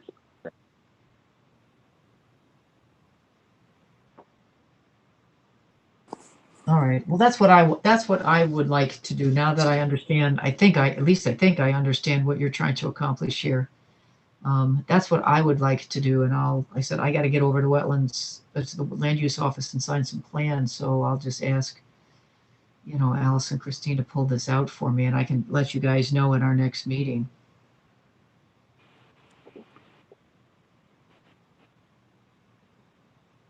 Yeah, this way, I mean, it's going to be a lot cleaner look in the center of the parking lot. Yeah, there are some advantages to that, which is particularly because you've got parking lot drainage, which is going to have sand and salt and stuff like that. Going to a drainage basin because you got more of a chance to leave that water on that site right there, and not have, again, I'm not quite sure what you got going on here with separators and things like that. Yeah, he proposed 2 of them. Yeah, I'm sure they're here. I just got to stare at it. It's a little bit more, understand what you're doing with, separators, and take a look, consider, channeling that water closer to the wetlands, than we had it. I mean, I would guess, although I don't know, I'm guessing that the detention basin earlier probably kept most of that water, between that driveway and the building. So the water coming off the building and off the parking lots pretty much stayed right there. I said, but now you're directing it 40 or 50 feet, closer to the wetlands line. So that's something, that I think I want to, think through. But the water with having these drains, it is going to dissipate. It is perforated pipe with stone, so it's not going to just go in and just spew right out. It's going to take time, and obviously once it fills up, because the outlet control structure, there is I think there's 2 feet or something difference in height, so it's going to take time, and the material on the site is nice gravel on the bottom, so it is going to dissipate into the material, the existing material that's there below the stone, because the outlet control structure here is I think the bottom, it's almost like 2 feet lower going out. Okay. Or higher, so it's going to take time to go out. You know what I'm saying? So it's going to take time. The water is going to take, do its course, and it is going to go into the ground. And then once obviously it builds up, it's going to, bypass that, and then it'll go past. But that's the same way that the pond was going to work, or the detention basin was going to work as well. Okay, well, I said I'll take a look at that. I said I'm also going to be looking to see whether we have any wetlands plantings in there. So, okay. Well, I will do that. I said I would. I would ask you to. I said to find a way to fill in that application and those blank areas. Okay. And then we'll get back together in 2 weeks. So fill out application page number 2. Yes. Number 2, and then the next meeting you said is 2 weeks. Yeah, January 25th. Okay, January. Okay. 25th, and it's at 7:00 again. It is. Yeah, Okay. you'll be old business, so you'll be a little earlier in the agenda, but I don't know exactly where you will be. Yeah, I thought you were hanging the phone up earlier. I'm like, oh my god, I waited all this time. We've had short meetings, but never that short. I'm like, God, it's over already. I'm waiting. Oh. But, all right. All right. So then, you want me to I'll email this packet or page to you, or I'll send this. Maybe I could send it to Steve and he could forward it to you guys. Whatever. Yeah, I think you can email them, right, Alice? You could just send it to Town Hall, to Wetlands, or to Steve, either Okay. way. All right. Or you can just upload it to your permit application. Okay. I'll figure out one of the ways we'll make it happen. We'll figure it out. If, All right, with if that, it's- I was just going to make a motion to continue 77 Vale Road, number W21-1, till the next scheduled meeting. do you have a second? Second. All right, any discussion on the motion? All right, all those in favor? Aye. Aye. Any opposed? Aye. Any opposed? Any Thank you abstentions? All right, Thank motion you. unanimous. All right, thank you. Thank you. All right, next we have new business. I have 45 Obtuse Rocks Road. So again, my just thank you to Michael, who made note that I grabbed the wrong link there. So is there someone here for 45 Obtuse Rocks? Yeah. Good evening, Michelle McCauley with Artel Engineering. Hey, Michelle. Hi, Sharon. All right, so I will read again what I mistakenly read before.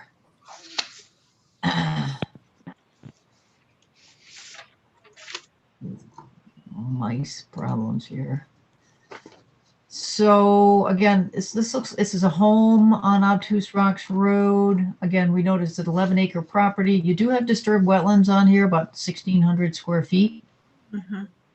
And you got a total wetland area of 1.9 acres and linear feet of water course 47 feet. So why don't you tell us about this property? Why don't you maybe suggest, Michelle, which document should we be looking at? A site plan, maybe?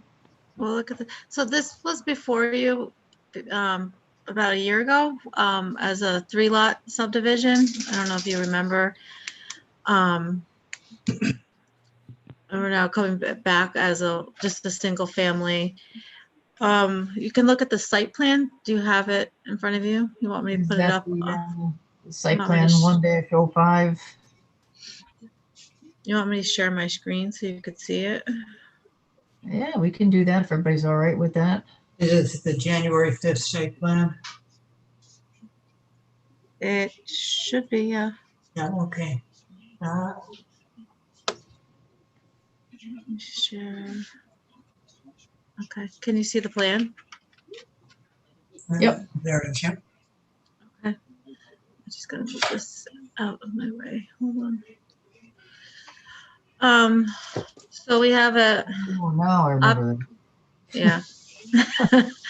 Now I remember this one. I remember. Now I remember. So I have I think Attorney Marcus is on the meeting with us tonight. So when we came to you previously, we had the 3 houses coming off of the driveway that comes up, and we had a house up in the rear near with this driveway. We had one in the lower southern part of the property, and we had one kind of in the northern section. And then we had the existing house on the property that was over here. Doing some digging around, I realized, I think Sharon, you may have asked me, there was a dashed line that kind of cut off around the existing house, and come to find out it's actually 2 parcels. So the existing house is on its own 2-acre parcel, and then this 11.76 is actually a vacant parcel. So Always surprises. Yes, it was. So we're now back just with the one house on the 11.76. You know, we don't want to subdivide it. We just want to have the one house on the 11.76 part of the, now it's its own property. So we scaled back by removing 2 of the 2 houses. We've kept the based on when we had the different Ed Pollock reviewed the wetlands for the town as the town consultant, and we determined there was a possible vernal pool in the back. So we are still holding the 100 feet from the vernal pool. So there'll be that there's no disturbance in this area. And we just have the long driveway, and we have some rain gardens along the driveway to treat the runoff from the driveway before it enters into the wetland, which we're going to plant and use as wetland creation areas as well. And we have some stormwater treatment for the house. There'll be on subsurface infiltration, like Colcheck units for treatment of the house. Like you said, there's total disturbance is 1.93 acres, but the upland review disturbance is 1.39 acres. Can you show us the current 1,900 square feet of wetlands disturbance? Yes. Is that on the So driveway? I'm gonna zoom in a little bit. I have to put this down 1 second. So I did a little chart for us this time. So there's 3 areas of wetlands disturbance. There's the first area is here, which is 1,220 square feet. So it's for the driveway. We're putting a culvert in because there's some water. The topo, it drains down. So we have an open box culvert here. We have another little area of disturbance here, which is 349 square feet. And then the third area is where the intermittent water course is, which again, we have an open bottom box culvert, and that area is 45 square feet. And that's also where the 47 linear feet of the intermittent wetland water course is. And those are the 3 areas that we're disturbing. Michelle, is there any change to what you proposed last time on this section of driveway? There was a couple of walls here, and I graded it out a little more to minimize the walls. Other than that, it's the same layout. And the same wetlands disturbance. Correct. Well, the wetland disturbance stayed the same, so it's 1,614 square feet. The upland review area disturbance obviously decreased significantly because we got rid of the house that was in this area and the house that was in this area. Correct. But in terms of crossing the driveway, right, that's you haven't changed the way you're going to do that. Yep, that stayed the same. Back out.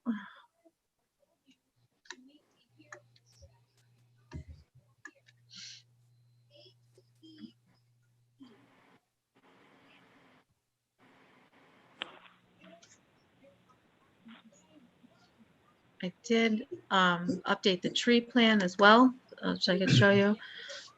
So we have only 7 trees that we're removing in the actual wetland area, in the shaded gray areas. And then in the upland review area, we're removing 201 trees of the 521 trees that are in the upland review area. Mostly, for the driveway, in the rain gardens. So in the material that we have on the agenda here, I'm just looking for like a wetlands impact assessment from a soil scientist. Is that in the list? I just looked at the water course delineation. I didn't see it there. Is that, do we have that? I gave you the report that so Eric Davidson was our wetlands soil scientist. So I gave you the report that he did. And because when we did the review last time, Mr. Pollock gave us a lot of comments, and he provided a lot of the way, instead of revising the report we did, he gave like a comment letter. I didn't know if I didn't resubmit it because there was a lot of questions about impacts and things like that, and it was in that letter. I can resubmit the letter if that makes it easier. Well, I think since this it just was kind of because the same project, but it's not the same project. So it was kind of, I wasn't sure exactly what to submit with that letter. Well, Because we here, did yeah, go address ahead. a lot of Mr. Pollock's concerns. You know, like we moved things out of for the vernal pool. There was some, he asked me to do some silt fence with the staked things. I have to look, the stakes along the wetland edge. So there was a lot of things that we did to work with Mr. Pollock, and when we revised the plans last time. Okay. But I did submit our original wetlands report in the package. Well, I see the wetlands delineation report. I see that. What I would like to have, I said, because this is, you know, essentially a new plan. Right. You know, I mean, you were able to reuse a number of portions, but the reality is it's a new plan. Okay. I think we would want to have your, you know, your soil, a soil scientist, you know, provide a wetlands impact statement. Okay, so I'll just have to kind of pull it out of the letter that he wrote. Right. So, and I don't remember, you know, and so now again, you're talking about filling in 1,900 square feet of wetlands. I'm going to refresh 1,600 square feet. Did I misread that? Huh? I might have misread that. It was 1,614 square feet.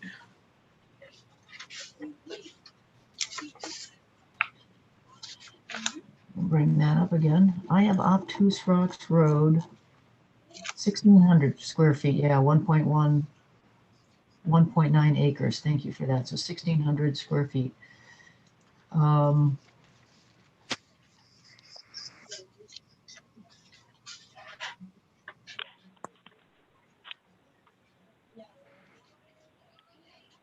Does your package here include, you know, the just what these wetlands look like today without the driveway on them? You want like pictures? No, just do you have a plan here that just shows what these wetlands look like today without the drive? Okay. I don't know if I have just an existing, I don't have just an existing plan. Michelle, quick question. Yep. Since you're now feeding or accessing one house rather than three, is there any possibility of making the driveway narrower? We looked at making it narrow, but because it's such a long driveway, for emergency access, we thought it would be better to keep it the same width in case, you know, there's emergency vehicles have to get down the long driveway or cars have to pass each other. We thought it was just more beneficial to keep it at 18 feet. Let me see. Let me see. I don't have an existing conditions plan, Sharon. I could put together one for you. As an alternative, you know, for wetlands, what would, say, a 12-foot driveway do to the wetlands impact? Can you do that for us? Even if you just do it as you're going through the wetlands? Okay. I don't think it's going to be that significant because I'm still going to have like my little rain gardens, and the driveway, you know, especially going up is kind of, it's close to on grade. So, you know, maybe in this northern section might be where you see the biggest, you know, revision, because it won't have to go, you know, chase grade as much. But other than that, removing that 6 feet isn't going to change that much. You know, I could take a look at it. I don't think it's going to be a significant change. Okay. that you're hoping.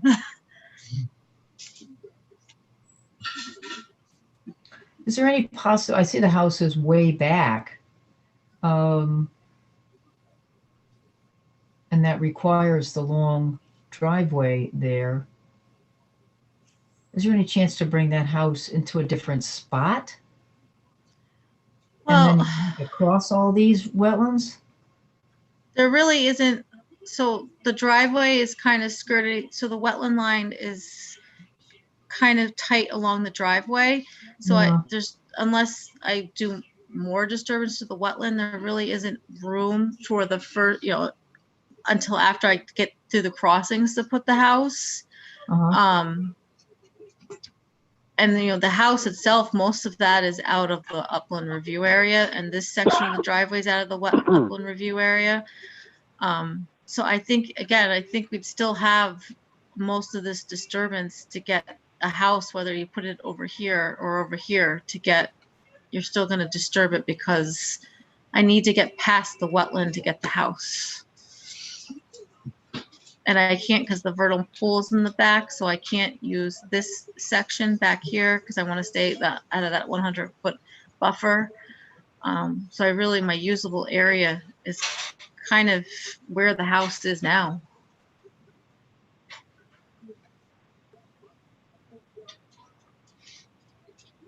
And these shaded areas are steep slopes, so I can't, that's rock outcrop, so I can't really get the house in here or in here. So you got to kind of traverse the wetland to get to the back of the usable area.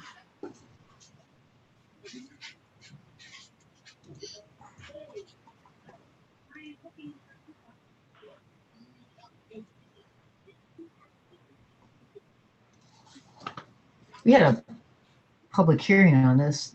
Did we have a public hearing on this one? We did, yes. We did, yeah.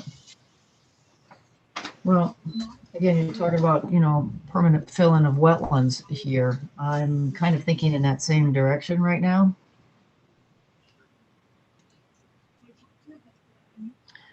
Well, it's less impacts than what we had previously because, we got rid of 2 driveways, 2 houses.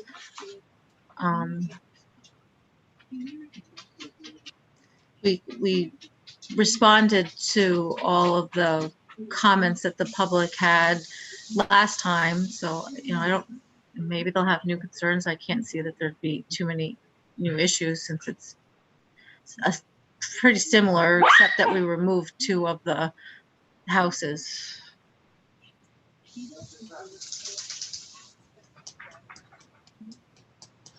Well, I'm not ready to make a final determination right now, but I am thinking that way.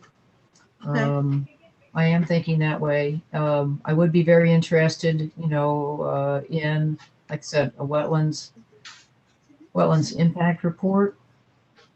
Okay. Or assessment here. Mm-hmm. I would be interested, as Michael sort of pointed out, what if there was a 12-foot driveway and not an 18-foot or a 10-foot driveway? Well, I think the minimum is 12 feet for the town. Right, like I said that, I think it is 12. Whatever the minimum is. Mm-hmm. And just in that, these are, just to bring these up again, the 3 areas here of the disturbed wetlands, they're crossings? Are they all crossings, Michelle? So there's 2 crossings in this one little area, just because it kind of sticks out a little bit, we're just clipping the end of it. So there's 1 crossing here. So we have 2 open box culverts at the crossings. And then we have 1 little area that we're just, and I put a wall to minimize any further disturbance to that wetland. Is there any wetlands creation in here? So we were gonna use, there's a stormwater treatment area here. Let me scan here and here, and I was going to use those as creation areas and put wetland plantings and seedings in those. So when total that area up, I get 5,590 square feet. So it's about a 1 to 3.5 replacement. And this is all treed right now, right? This is just as Mother Nature left it. Yeah, so the tree plan, you can see all But the trees. right now, it's all woods in there. It's all woods to get in there. Yep. And this is the tree plan, so you can see all the trees. So some of the detention basin proposals here actually require you to take down even more trees. Yep. Yeah, I went back and forth of whether to keep them. I thought it might be more of a benefit for the treatment, so that they capture salt during the winter, provide some filtering during rainstorm events. It's kind of go back and forth because it's a benefit, but then you're cutting trees down to put them in. So what's better, keep the trees or filter the stormwater runoff? I don't have a good answer of what the better option is. Yeah, well, that could be a question, for the for your wetland soil scientist. You maybe ask him or her, to provide their, if they're able to, to provide a view on that. Mm-hmm. Because I'm with you. That's a tough trade-off. Yeah. That's a tough trade-off because they're all right next to, like I said, they're all really right next to wetlands, wetlands flags. And, we've read a couple of articles that talk about, I said, as the weather warms here, there are advantages to keeping, shade along wetlands. If you knock down trees right along wetlands, then you get more light in there and you have the chance to grow different kinds of plants or change, expose the wetland areas which are currently wooded to right. Or where the other flip end of it is you put wetland plantings and soils, so it actually enlarges and adds benefit to the wetland. Like I said, there's benefits to both ways of doing it. It's just what's the better way.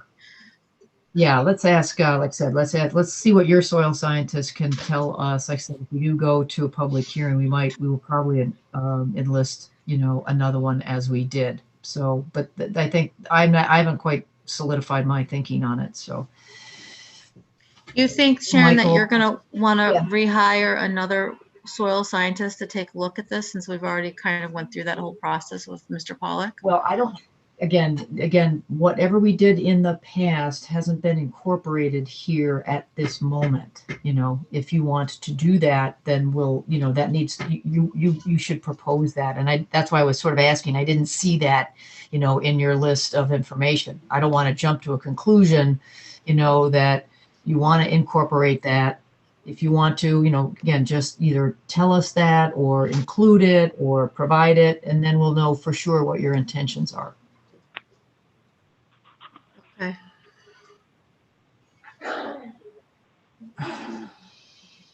Michael, John, Dave, any other questions from you guys? No. I think you've covered it. Okay. Well, then I think at this moment, I said, I don't know if I'm quite ready to make a make a recommendation. I am thinking along that line. So I said, because we're talking about 1,600 and change square feet of wetlands, permanent wetlands changes. I am thinking along those lines. But I'll continue. I'll take a closer look at your application again. So if you want to include some extra material, please do, and then then I can include that in my thinking. Would I be out of line asking the results of the last application with the 3 houses? Did you withdraw that or was it denied? We withdrew it. Thank you. I have Mr. Attorney Marcus on. I don't know, Neil, was there anything you wanted to add? No, actually, good evening. For the record, Neil Marcus. No, I was listening to the discussion, and I think I've got a list of what the commission is looking for in terms of additional information, a lot of which was in the prior application. And I think, Michelle, you could pull that out and deliver it. Yes. Yeah, and then the real analysis, I think that that you and I haven't talked about, and certainly haven't talked about with the property owner, is whether making the driveway narrower at the wetlands crossing, which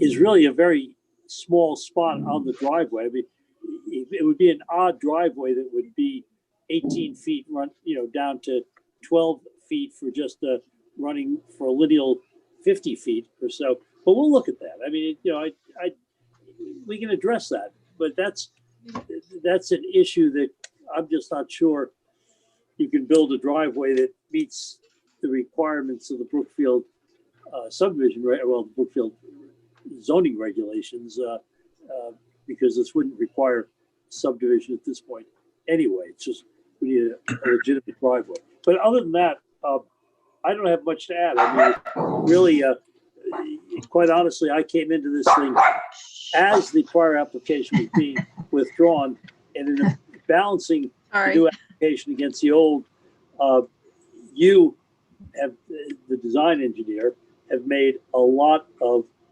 modifications that are positive in terms of decreasing impacts on both the wetlands and the watercourse. But I have nothing further to add other than we'll go back and caucus and provide this information, and then see where it goes. Thank you. All right, thank you for that. All right, anything else from anyone? No. Again, maybe just like I said, maybe just take a look at that driveway again, maybe narrowing it. I'm just looking at, is there any way to even bring it closer to the property line and maybe avoid nipping that little corner? Again, just something else to think about, okay? Okay, I'll take a look at it. All right, and dogs bark, Michelle, that's okay. They dog bark. I'm so sorry. It's okay, dogs bark and kids cry. It's Okay, Michelle, we love your dog. We love dogs. Michelle, you know what E.B. White said about dachshunds? They're impossible to train to do what you want them to do, and they're also impossible to train to do what they want to do. They've been quiet all night waiting to get up, and of course, when I get up to present, that's when they start to bark. Of course. All right, well, with that, I'll take a motion to continue this. Thank you. So moved. All right, Dave made a motion to continue 45 Obtuse Rocks Road, and Michael seconded it. Any discussion on the motion? All right, all those in favor? Aye. Aye. Aye. Any abstentions? All right, well then that is that. I think we've done all the old business and all of the new business. So we can just take a quick look at the minutes for December 14th. I know, Michael, you called out what appears to be a typo on that. Yeah, it would almost have to be. I don't see 70-story building or a 7-story building back there. The question is whether it was just copied down wrong or someone misspoke. Well, again, they're let's see. Yeah, because we don't know or misheard, which is also quite possible. He said the shed's 15 feet from the brook and higher than the brook by 70 feet. I think I would have caught that if he said that when he said it, knowing that brook pretty well. So let's see. So how can we take care of that in the motion? We can. But we don't know what he said. Well, 7 we don't know feet what he makes said. sense to me, Yeah. but that is even a little much. It's more like. Yeah, hardly seems worth it. It hardly seems worth to ask anybody to go back and listen to it. Since we don't have, it's not like they're going to use that plan anyways, or they got a plan. It hardly seems worth asking anybody to go through it. I don't know, Allison, do you have any? what would make your life easier? Anything? Alice could correct me if I'm wrong, but I don't think it matters if it was a typo or if someone misspoke. They could just correct the number in this motion. Yeah, well, yeah, we're just saying we I don't even I really don't know. know. I We have know no the guy- idea how this works. Yeah, The problem is we don't know what he said. we don't know what he said. We just know that 70 feet is wrong. So whether Yeah, well, he said the wrong thing, I don't have a problem listening to the tape and trying to I find don't think it. it's worth your time, because we're going to get a new application anyways. Maybe we could just say, Michael, we reviewed the minutes. yeah.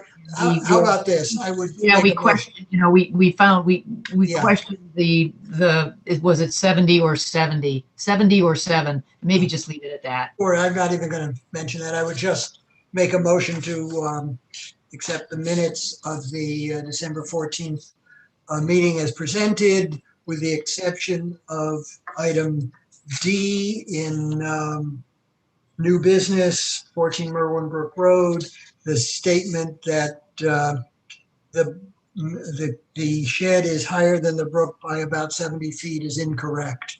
Yeah, or is implausible or something, right? Incorrect, implausible. either one. Plausible. We'll use a $5 word, maybe implausible. All right. All right, thank you for catching that. Yeah. Any other notes on the minutes? Nope. Someone want to second Michael's motion? I'll second. All right, thanks, Dave. Any other discussion on that? If not, all those in favor of the motion with the one implausibility, aye. Aye. Aye. Any Aye. opposed, any abstentions, and everybody was here, right? Yep. Yes. Yep. All right, the motion carries unanimous, 5-0. You guys, it's 10 after 9. Greg is here for the next, for the discussion of future water line. Oh, that's right. I was just about ready to read that. So, hi, Greg. Hi, good evening. With us? Can you hear me okay? Yes, we can hear you perfectly. Okay, I will be very brief. So, Greg Dembowski, 28 Greenhill Drive. I'm here to talk about 3 projects that are coming up sometime this year, 2021. And I just want to introduce them to the commission and ask what kind of approvals they will need from your commission. So if I can, I'll start with the Candlewood Lake Road water main.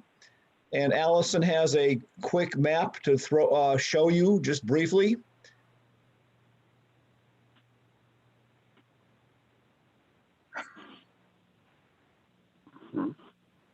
So if you go full screen on that.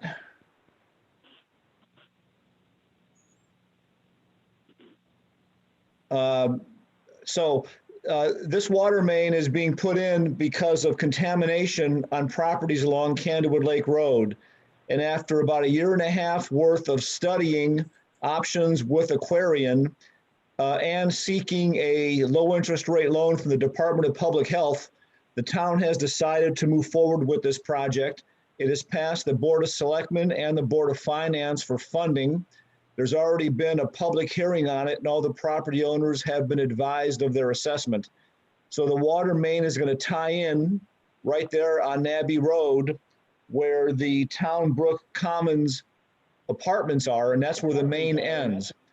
The main is going to go east along Nabby Road, turn up north on the northbound lane, and end across the street from the existing school driveway, which is at 100 Candlewood Lake Road.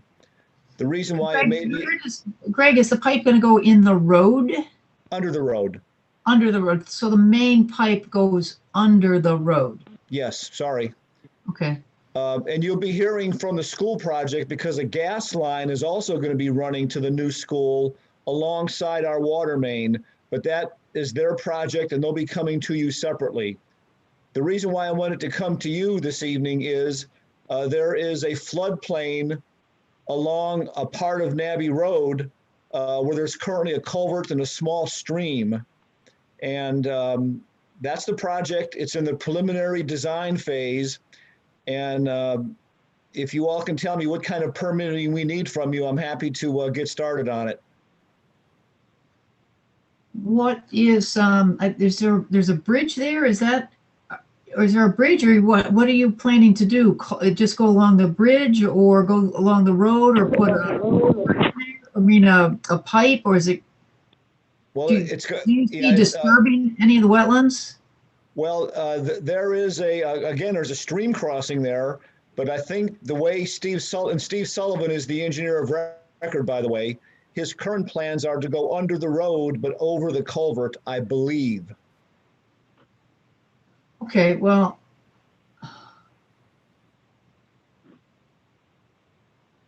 so you're not going to disturb the culvert at this, if that is the case.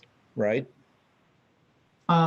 We probably could look at a, and does this project include all of the digging to actually reach all of the homes? The project is going to pay for it. It does include those residents who choose to tie into the main. So the answer is yes. They have until January 22nd to formally inform the town if they want the project to do that tie-in. Okay. So you don't know, you wouldn't know whether you're doing one or multiples or exactly where those would go. Well, right? we know which properties have contaminated wells, and it's safe to assume that each one of those are going to want to tie in, but they all have till January 22nd to inform us. It appears that Candlewood Lake Road goes through the review area, but you'll not be digging in wetlands. You're just digging up the road. Yeah. Is that correct? So yes, the main's going to be 3 feet or 3.5 feet under the northbound lane towards the shoulder, but it is going to be under the blacktop. Aquarian water will not allow us to run the main on the grass. It's got to be under the road. Okay. I would think, right now I'm thinking, that, we probably do need a permit or an application, but it might be, to describe what you're planning to do. Is it going to go under the road and over the culvert and therefore not touch anything, or whatever that plan is. But for something like that, and the fact that it's running up the road, and as you and Michael were just talking about, you're not impacting any wetlands.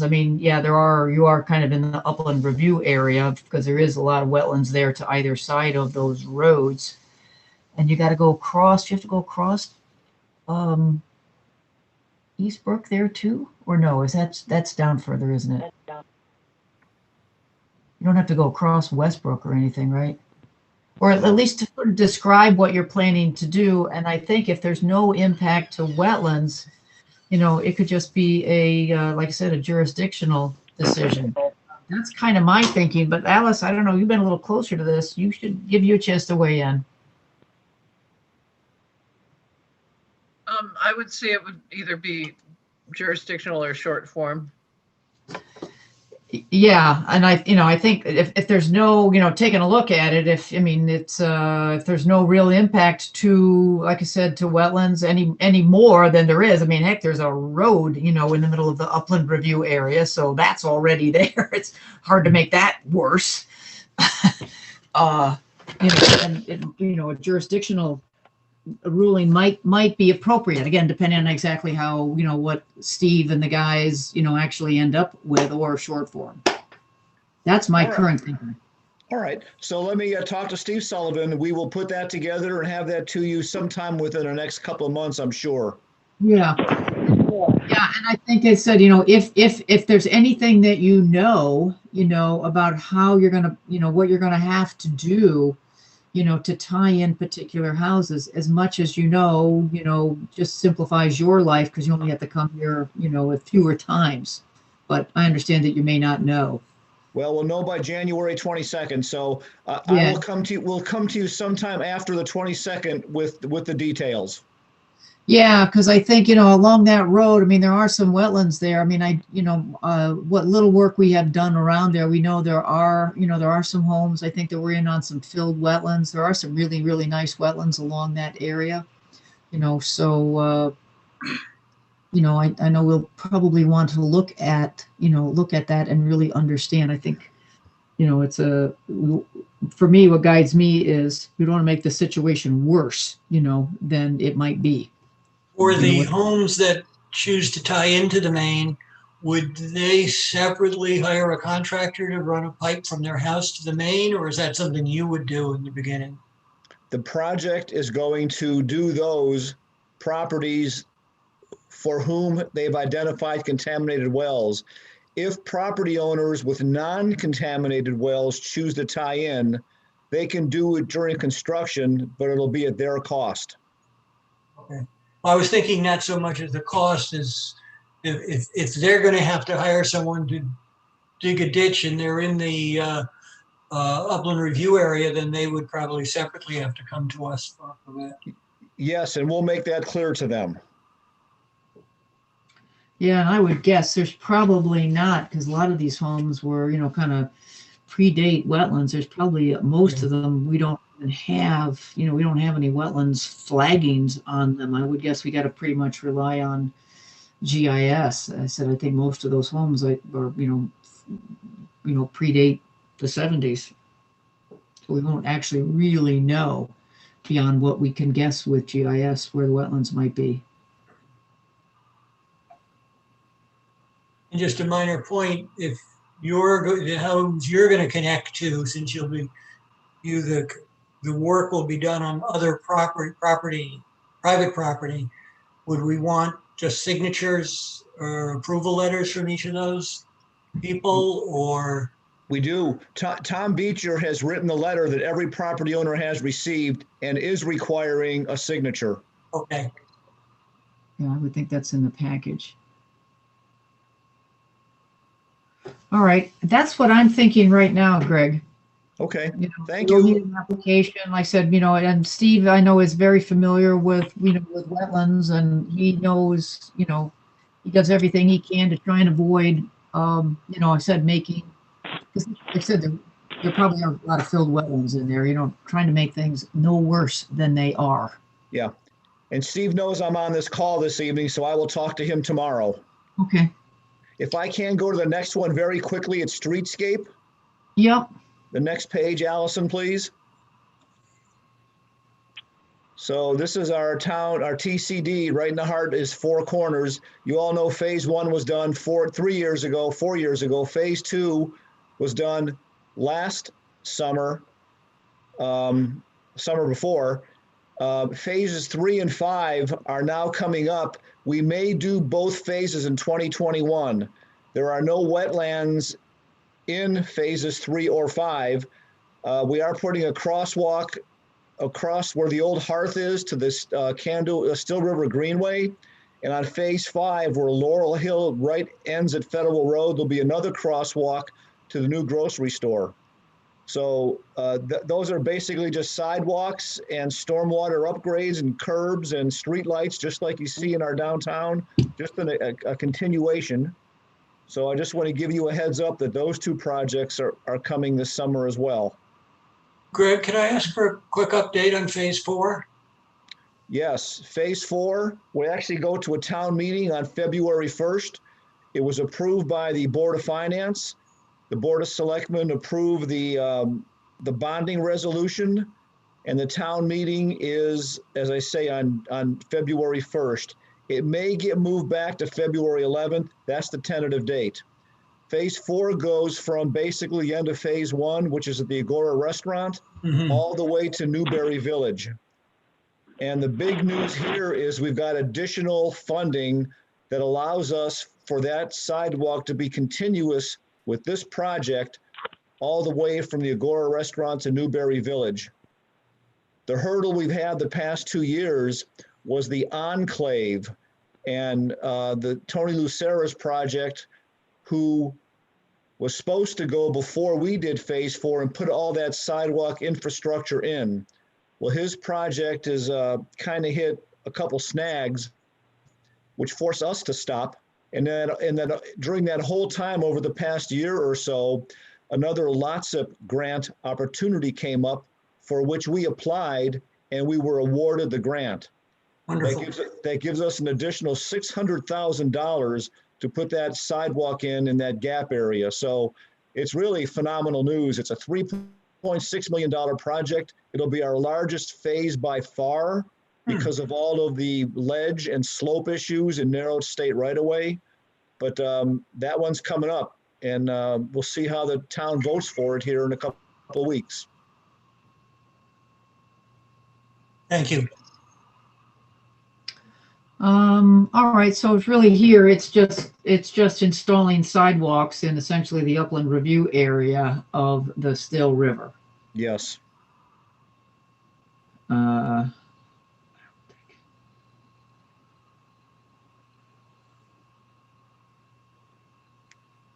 We have no work going on Yeah. on the east side of Federal Road. All of our work is on the west side.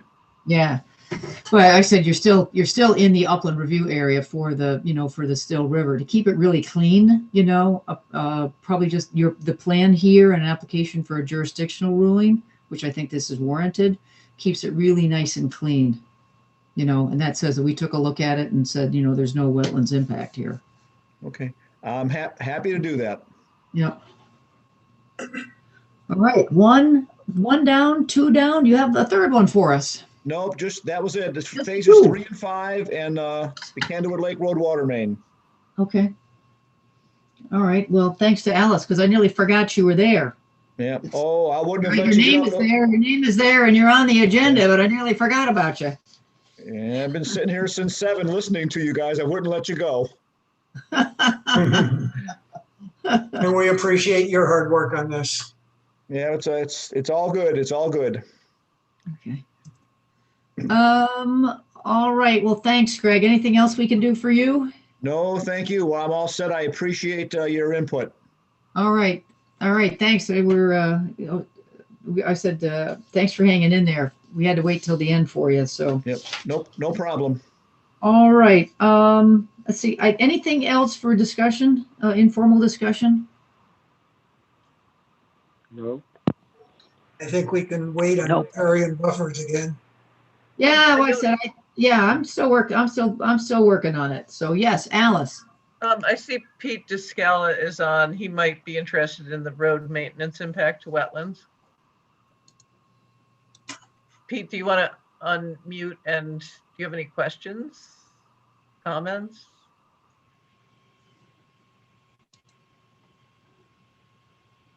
Did you fall asleep? Hey. Just kidding. Hey, Pete. Oh, there you are. I don't have any input for the road maintenance at this juncture. I don't have any input. I don't know if any of my colleagues have any input. So I think I don't have anything tonight to discuss about that. I want to leave it on there because I know it's something we talked about. I don't have anything new. Well, I have one thing. We had been talking about salt application, and Ralph, I talked to Ralph, and he submitted all that information you guys looked at last time, but his one comment was perhaps we should look at private contractors because their vehicles are not, their equipment isn't calibrated. And oftentimes a lot is dumped because nobody wants to get sued for someone falling or have to come back more times than they need to. So oftentimes a lot of salt is put down. But I don't know if that's what Pete wants to talk about or not. Well, no, I was just here listening. That's all. Yeah. Oh, okay. Well, my comment or answer to that, Alice, and I won't go into it in detail, but that is true, but that's another issue, the private contractors. Yeah. However, there is still some impact from the town's equipment, and I would only ask that the town look at ways, if possible, to moderate their impact. Okay. Little bit helps. Yeah.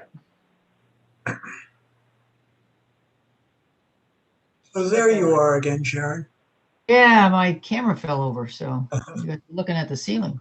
I said, oh, yeah, look at that. All right. If there anything else, if not, I'll take a motion to adjourn. I move to adjourn. I'll make a motion. All right. Second. All right. Dave seconds. All those in favor? Aye. Aye. All right. Motion carries. We are adjourned. Thank you, everyone. Thank you. Thank you.